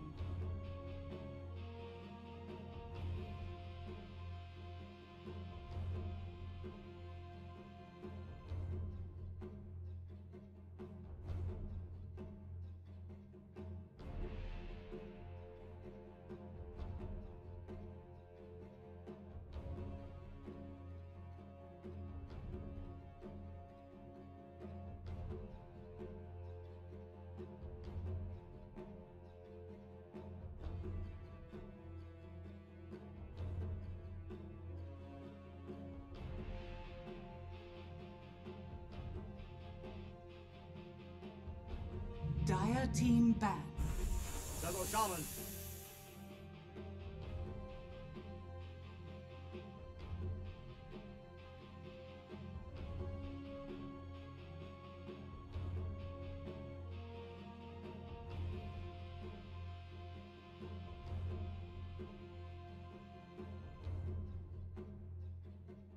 10 seconds remaining. 5 seconds remaining.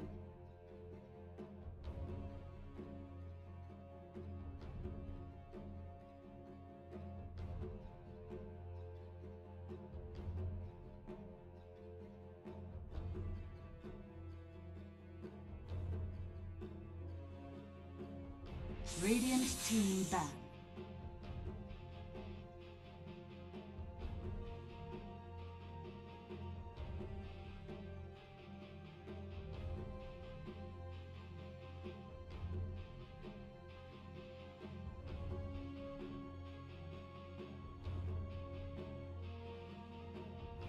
Radiant team pick.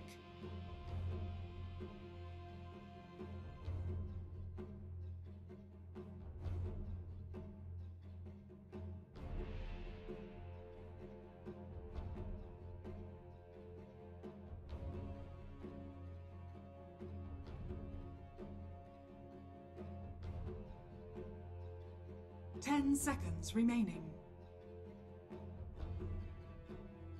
5 seconds remaining.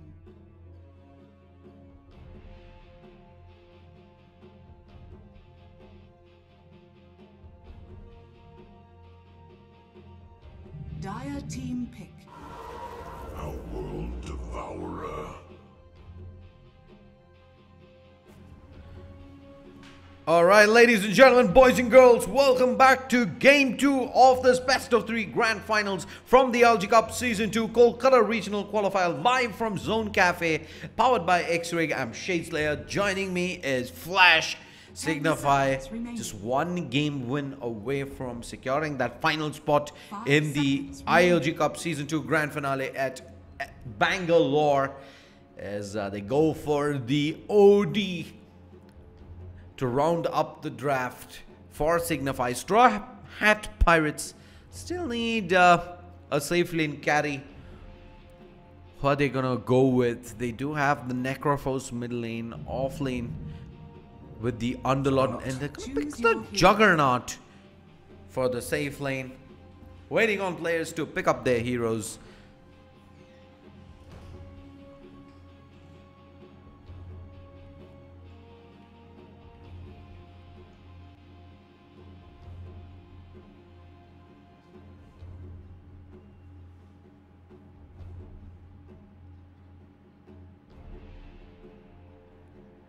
Big shout out to all the sponsors of ILG Cup Season 2. Title sponsor LXG, powered by Logitech G. Associate sponsors LG and Nvidia.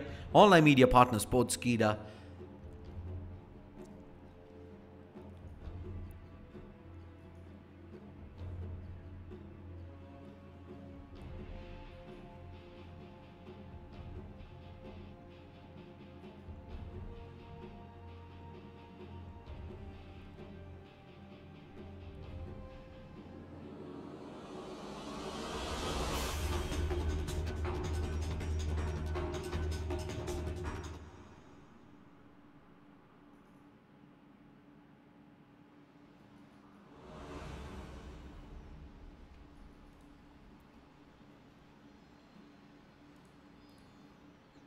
Let's go ahead and introduce you to the teams on the side of the Radiant.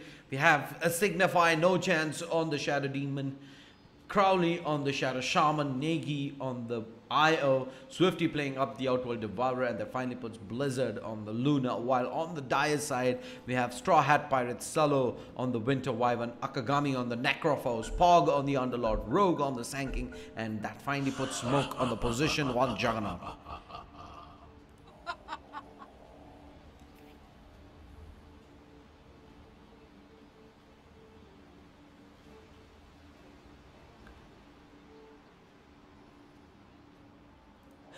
My thanks.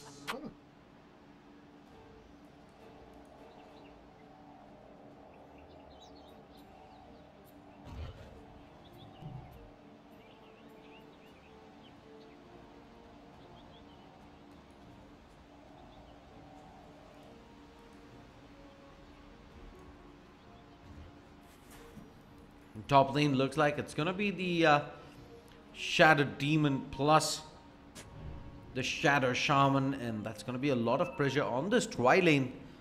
There's the Sanking, Winter Wyvern, as well as the Juggernaut. They're going to have to look to shut down this lane early on for Signify.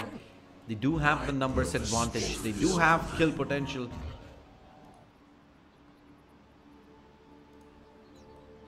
Middle lane, Necrophos versus the OD. Not a fun lane for the Necrophos.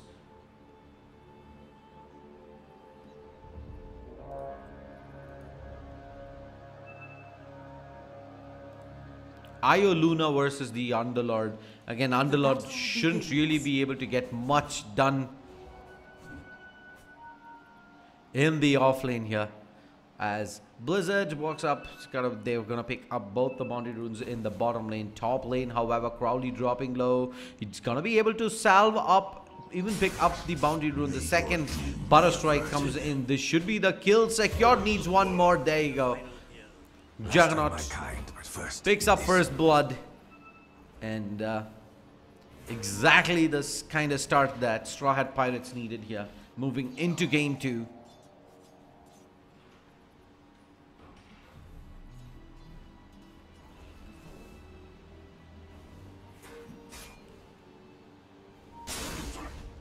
Butter Strike engage back in onto the Shadow Demon. He's gonna go ahead and defensively disrupts. Should end up going down in the corner. Actually turns around to try and get some damage in onto the Winter Wyvern.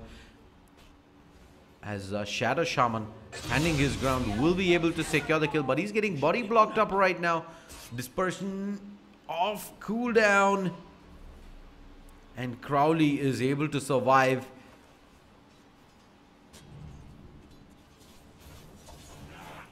Pushing that hero absolutely to the limit. Knew for a fact how long he could just hang around to secure the kill on the Winter Wyvern there.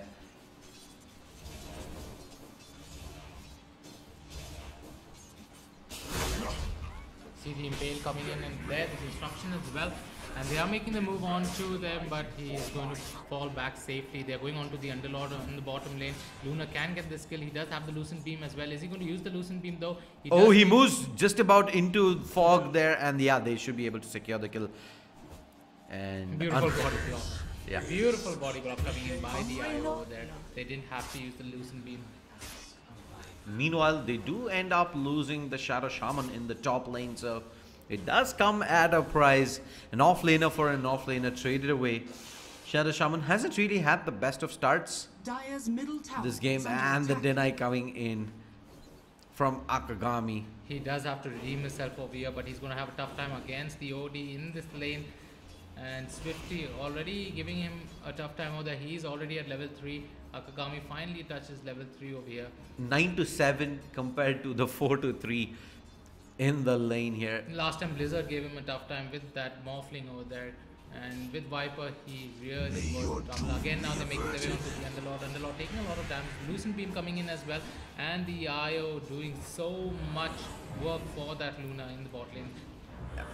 Forced to commit 3 heroes early here towards the safe lane means that that Underlord is gonna have absolutely no support early on, and going up against an IO Luna lane, you're easily gonna get bullied out of lane. You're not gonna get XP, you're not gonna get any farm, and that's exactly what's the case here. Shadow Shaman should end up going down yet again. In comes the Blade Fury, and no chance is done for as well. He does have Disrupt, and he's not even gonna bother using it. A quick double kill to the Juggernaut. And I don't think that Shadow Shaman should actually go that aggressive over there, knowing that they have 3 people playing on top over there. He's going quite aggressive, getting caught by the Impale, taking a lot of damage, and the Juggernaut is spin is there to secure the kill. The Banish coming in from no chance onto the Sand King. He's also caught off guard over there. This can be another kill coming in, but no, they will have to fall back. Yeah. Crowley is taking so much damage, both of them. He's going so aggressively, and they would have to fall back. Smoke, unfortunately, didn't really have enough mana there else. Would have expected him to follow up with the Blade Fury and try and secure the kill there. But they're going to be happy with the start here in game number 2. Blizzard, however, continues to free farm away 17-7. Closely behind the OD, who's sitting on 21 and 10. And the problem over here is that Underlord is hardly getting any creeps over there compared to the Shadow Shaman on the offlane, who's standing at a 16-4, though 18-4, though he's died twice already. Yeah, he's been able to get a lot more CS here in the safe lane. Looks like they might look to dive in onto the Juggernaut. They get the banish off, but he's immediately going to respond back with the Blade Fury. Do they have the burst damage? Yes, they do. But they're going to get one, maybe more. Crowley should end up going down as well. He's going to be able to stick up, and yeah, eventually goes down to the Sanking. So both players lost for Signify in that offlane. I really don't know why that so much aggression coming in, knowing the fact that Juggernaut is getting the additional XP over there for that. Don't mind if So I think they really need to become a bit more defensive in that lane. Maybe just get those creeps, get your farm, quickly build up to that Agnums and that Blink. Sand King taking a lot of damage, and Sand King takes a fall over there. Yeah, looks like he pushed up a little too aggressively, looking for... So that's a bonus for them. Yeah, that's... They really need to hold this advantage that they are getting in the top lane, and now they're making their way. The Impale is also going to come in, the Hex also comes in, and the spin is there, but they do not require it. But he eventually uses it, gets the kill onto the Shadow Shaman. Shadow Shaman's third death, if I'm not mistaken. Fourth death, if I'm not mistaken. Yeah, he's died quite a bit here in the off lane. And the Luna, however, has pretty much had free reigns here in the bottom lane. Hasn't really been contested, free farming away. Just barely behind the OD in terms of net worth right now. No chance could be in real world of trouble. In fact, ahead of the OD in net worth. Now he's given away his position. He'll have to TP out quickly. They are hunting him. Rogue is also, he gets caught out of there. The Impale also should come in pretty soon, and Juggernaut should go in for that kill. This should be another kill coming in for the Dire side. Yep, way too much aggression there in the off lane, and it surprises me that they refuse to take their foot off the pedal. They continue to push. One thing that has done is the fact that it's kept both the supports there, and that has meant there is almost no pressure whatsoever on the Luna as well as the OD. So that might just be the game plan coming in for Signify, at least in the early game here. Looking at the gold and XP charts, it's both just barely in favor of the Radiant side. Level 3 Underlord just has the brown boot, absolutely nothing else to show for Negi. But Underlord is such a hero that can, you know, cover up pretty soon. So he just needs that level with his levels and takes his third spell. He is going to become tanky. So Underlord should not have much of trouble over there, and Shadow, I mean, no chance taking so much damage at mid. Goes with the poison, and Swifty, is he going to drop the hammer down there? Goes with the banish onto the Necroforce, and is that going to give him secure kill? No, he does survive, but that first spell is there. Oh, perfect save there coming in from Sallow, able to hold him with the cold embrace. He survives. But top lane, it does look like Crowley almost ends up taking the Sanking down as well. He gets the Juggernaut though, so that's a good fight for him still. A Juggernaut, an offlaner for the carry. Yep, a good trade regardless there. A safe laner for an offlaner, but but the aggression Shady that we're seeing, they are pushing out so much, dishing so much damage early. I don't know how is that going to result in items for that Shadow Shaman. the thing with the Shadow Shaman though, all they need is level 6, and they're going to group up with the Luna holding the front lines, and they're going to look to push and push hard. And bottom lane, that's already having commenced here. They have control, they have forced the Underlord out of the lane. He's sitting level 4. He's gonna walk in, end up giving away his life for free. That's a dominating streak for that Luna. They are going to pretty much soon push up that tier 1 tower in the bot lane. A lot of sustainability coming from IO. The Impale coming in onto the Shadow Shaman at level 6. Underlord coming in onto the top tower. No, sorry, it's a relocate coming in from the IO. They're going onto the Juggernaut over there. Juggernaut taking so much damage, but is he going to take the fall? Yes, he does. with that loosened beam. The banish also coming in onto the Winter Woven with the cold embrace, and he is not going to survive very long over there. They have the Luna, the loosened beam gets the kill. They do spot out the Sand King as well. The Sand King does not want to dive. They should be able to drop the Serpent Wards. He drops the ultimate, but Luna nowhere even close. The Serpent Wards are dropped as well, but not much in range of the tower. Yep.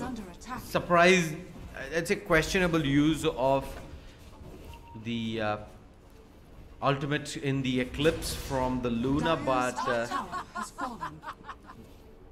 regardless, they take the fight. They even expended the Serpent Wards there to try and bring the tier 1 down in the top lane.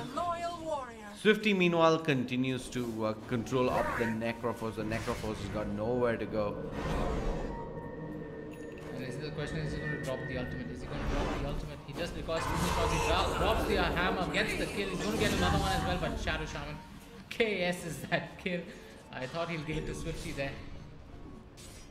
Yeah, you don't really want to hang around too much. There's Cold Embrace available as well, which is going to buy time for more rotations to come in. So they're just going to go ahead, secure the kill. Luna does get hit. And he doesn't have the Eclipse, that's the question. He doesn't have the Eclipse, but he has enough damage here. The IO coming in for support as well. But little do they expect Juggernaut to be here waiting in the trees. He does have the Omni Slash available. Is he going to expend it? Yeah, he is. Omni Slash comes in, gets shared between Negi as well as the Luna. And they don't have the Blade Fury. Oh, he does dodge that away. Negi, beautifully done. They get the 2. And now the Juggernaut is done for. He's gonna go down. Triple kill. Already godlike streak coming in. That should be an for Blizzard. Yeah. No, that's not. That's the kill going to the OD. 17 to 11. Shadow Shaman at the meantime continues to push in the mid lane. Things going good for Signify. 9k net worth lead. Yeah, 9k net worth lead, 7,500 XP lead as well. Their items are on point. The urns also up and running for that IO. Top lane. Sand King. Hello. He's used his Impale. Hello. He used his Impale. He does have Sandstorm though. Do they have detection? No, they don't. This is the neat little change to... Oh, they barely spot him out though, but unable to get the shackle off in time. That's a level 1 Hex, so does not have that much duration as well. Winter Wyvern does have Winter's Curse, joins back into the party, but they have absolutely nothing in terms of damage as the Luna continues to work on this tier 1 tower, dropping really low. They do have backup here though, the side of Straw Hat Pirates, but they're not going to be able to mount anything just yet. Meanwhile, top lane, Winter Wyvern getting gone on Shadow Shaman. Oh, the Winter's Curse does eventually come in, buys time for the epicenter from the Sand King as well. Disrupt to keep the Shadow Demon alive. Reaper Sight in the back lines. But that relocate on time, he takes him away. And they're back into that lane. That Reaper Sight does not get the kills. I don't know. And there you go. We have the Serpent Wards holding the Necrophos in position, and he will eventually go down. Double kill to the Shadow Shaman. Okay, so that's something new I learned. If you relocate, you can negate that Reaper Sight. Because he was quite low and that Reaper Sight should have killed him. Regardless, the Luna survives, and with that scores 20 to 11, 13 minutes in. No chance, back towards the middle lane. OD. You should have known. Dire's bottom tower is under attack. Holding strong. What's the Juggernaut have? 3 raid bans, face boots. He's been dishing a lot of damage, but they haven't really got the fights that they were looking for. And now just look at this. Cold Embrace forced out. The banish coming in as well onto the Sand King. He drops the hammer and he finds the kill. Luna is back towards the back line. She's looking for the Winter Wyvern. The Winter Wyvern should not be long for this world. Could have popped the shrine if they wanted to, but decides not to do so. They lose 2 and they might just get dove behind the tier 2s here. He's Luna, very Mask of close Madness. to his butterfly. He's got that eagle song. And he should get his butterfly up and running in another 4 minutes. Yeah, should have the butterfly up 14 soon. minutes. He has his treads, he has his Mask of Madness. And the Eagle song, so there's a lot of farm going to Blizzard there, and they get the banish off. That should be the Reaper side, though, does pick up the Shadow Shaman there. And Eclipse used up as well. They do manage to catch the Necrophos in the corner. TP cancelled Sand King by the takes Lucent chase. Bleam, and yeah, there is the Omni Slash available, so Oh, they catch him. He gets banished over there. The Shadow Shaman should get the Shackle as well in. And the Hex comes in. 2 more shots. No, he does not land the shot. 1 more shot, but the Lucent Beam is there to secure the kill. They are shackling the Sand King as well. 1 shot, and Blizzard with collects that kill. 3 people down. Necrophos is back. They should get the tier 2 tower at mid. Radiant's top tower is under attack. OD, how's his intelligence looking like? Dire's middle tower is under 300. attack. Oh, that's movement speed. Blessings upon a It's loyal gone 24, warrior. so he's taken 24 int. That's via the Arcane Orb, and this is his intelligence. 61 plus 53, that's 114 right now for the OD. It's gone for the Force Staff. Radiant structures are fortified. And Luna is beyond the, like, they're pushing high ground. Yeah, and they used up the Serpent Wards as well here in the middle lane. Sanking moves into the Sandstorm. OD continues to stand his ground and fight. 4 staffs away the Shadow Shaman. Shadow Shaman, though, will get the shackle off. Oh, but the Juggernaut says, hello, not this time. Dire's bottom tower OD. is under attack. 4 staff on cooldown, but should be able to safely make it back while Blizzard continues to work on the tier 2 in the bottom lane. Split push galore for Signify, and they will get an objective regardless, but now they're gonna move into the entirety. And Epicenter, is that enough damage to bring the Luna down? There should be. She's just gonna pop the Mask of Madness. Standard ground fight this. In comes the hammer, and they drop like flies. They lose 4. Sand King's down as well. A full 5-man wipe of Straw Hat Pirates. Beautiful, beautiful fight coming in for Signify that they tried to save. I thought it might go haywire, but Swifty comes in with the save for his team, and they are going into push mid, get that mid tier 3 tower, and progress towards the grand finals in Bangalore. A beautiful fight there coming in. The OD comes in, the hammer, butterfly. perfect time. The butterfly is done. Luna will be respawning soon, and I do expect them to go for the She's going for another butterfly. Roshan as well as the Aegis of the Immortal. She's queued up another butterfly. I guess why not? She wants the attack speed coupled with that IO link. They are going to go for Roshan, get that Aegis onto the Luna. Lucent Beam, shots fired. That Is there Roshan going is to be gonna fall contesting? down. Yeah, that's going to go down real soon. This looks like there's no contest coming in from Straw Hat Pirates either. The Underlord is at level 8. Look at Crowley just giving chase. Oh, he catches the Juggernaut who's looking to TP away. Can he get the cancel? No, he can't. TP, however, is cancelled away. And that's going to be the tier 2 taken. No problems whatsoever. Crowley will take that any day. And Swifty, there's a fight happening. And at mid, Swifty alone. Yeah, he looks like he soloed the Winter Wyvern there. And he's able to bring him down. Radiant's bottom tower is under attack. Trying to get any sort of split push done here, Straw Hat Pirates. Roshan The Underlord is trying to push the tier 3 tower. Tier 1 tower. They are split pushing top and mid Signify on the other hand. Radiant's Juggernaut bottom trying to tower hold is ground. under Luna. attack. Let's see if Luna is able to do that. He has the Aegis as well, so they should be able to push up high ground. They get the banish onto the Juggernaut. Juggernaut, so much damage. He could not do anything on the Lucent Beam comes as well.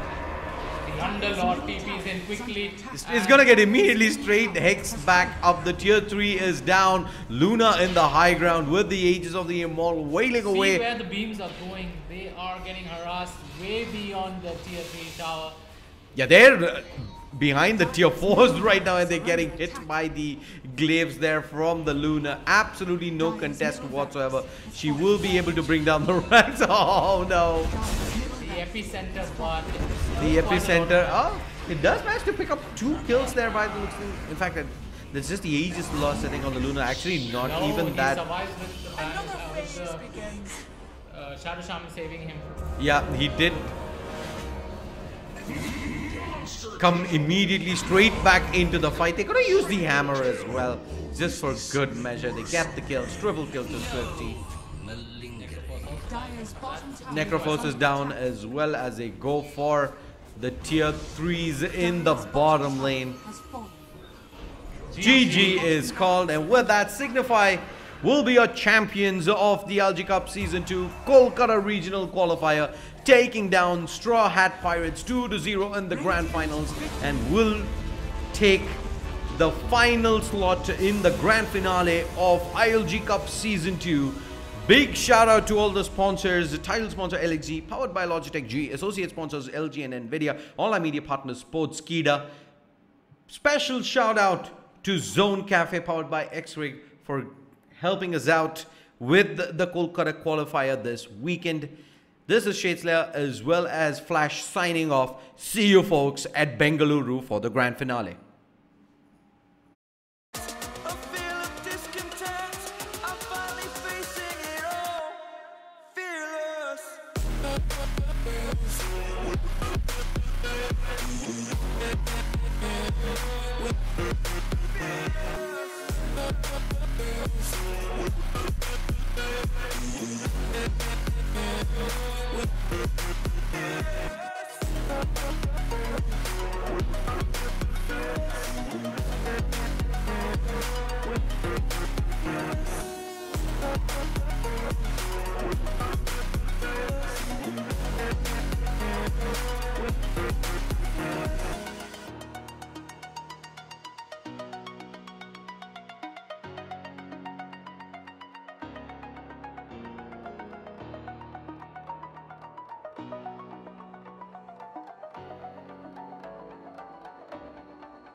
As the leaves start falling down and the shadows above the town, I can finally see you now. I see the fear inside your eyes, I see the pain hidden in your smile. I can finally see you now. Oh, we're radiate all over the world. We used to radiate, but now we're drowning.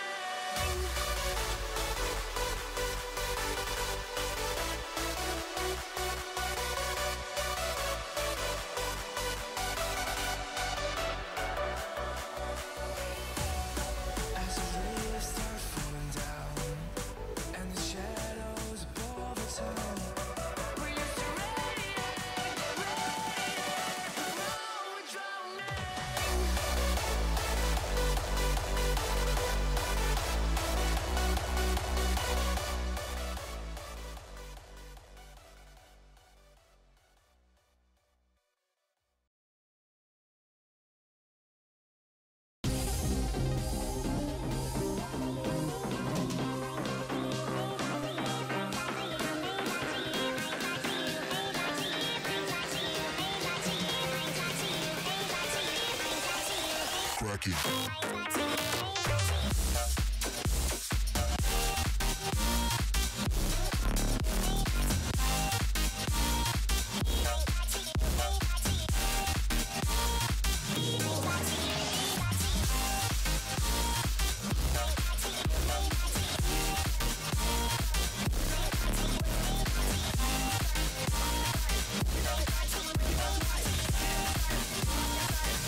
You and me are bored of regularities, living all the dreams, playing all the games, and getting high on love. They can chase us down, but we will always win. Leading every dance, feeling every touch, and getting high on love. We're invincible. Trust in me. We're invincible. Don't you see?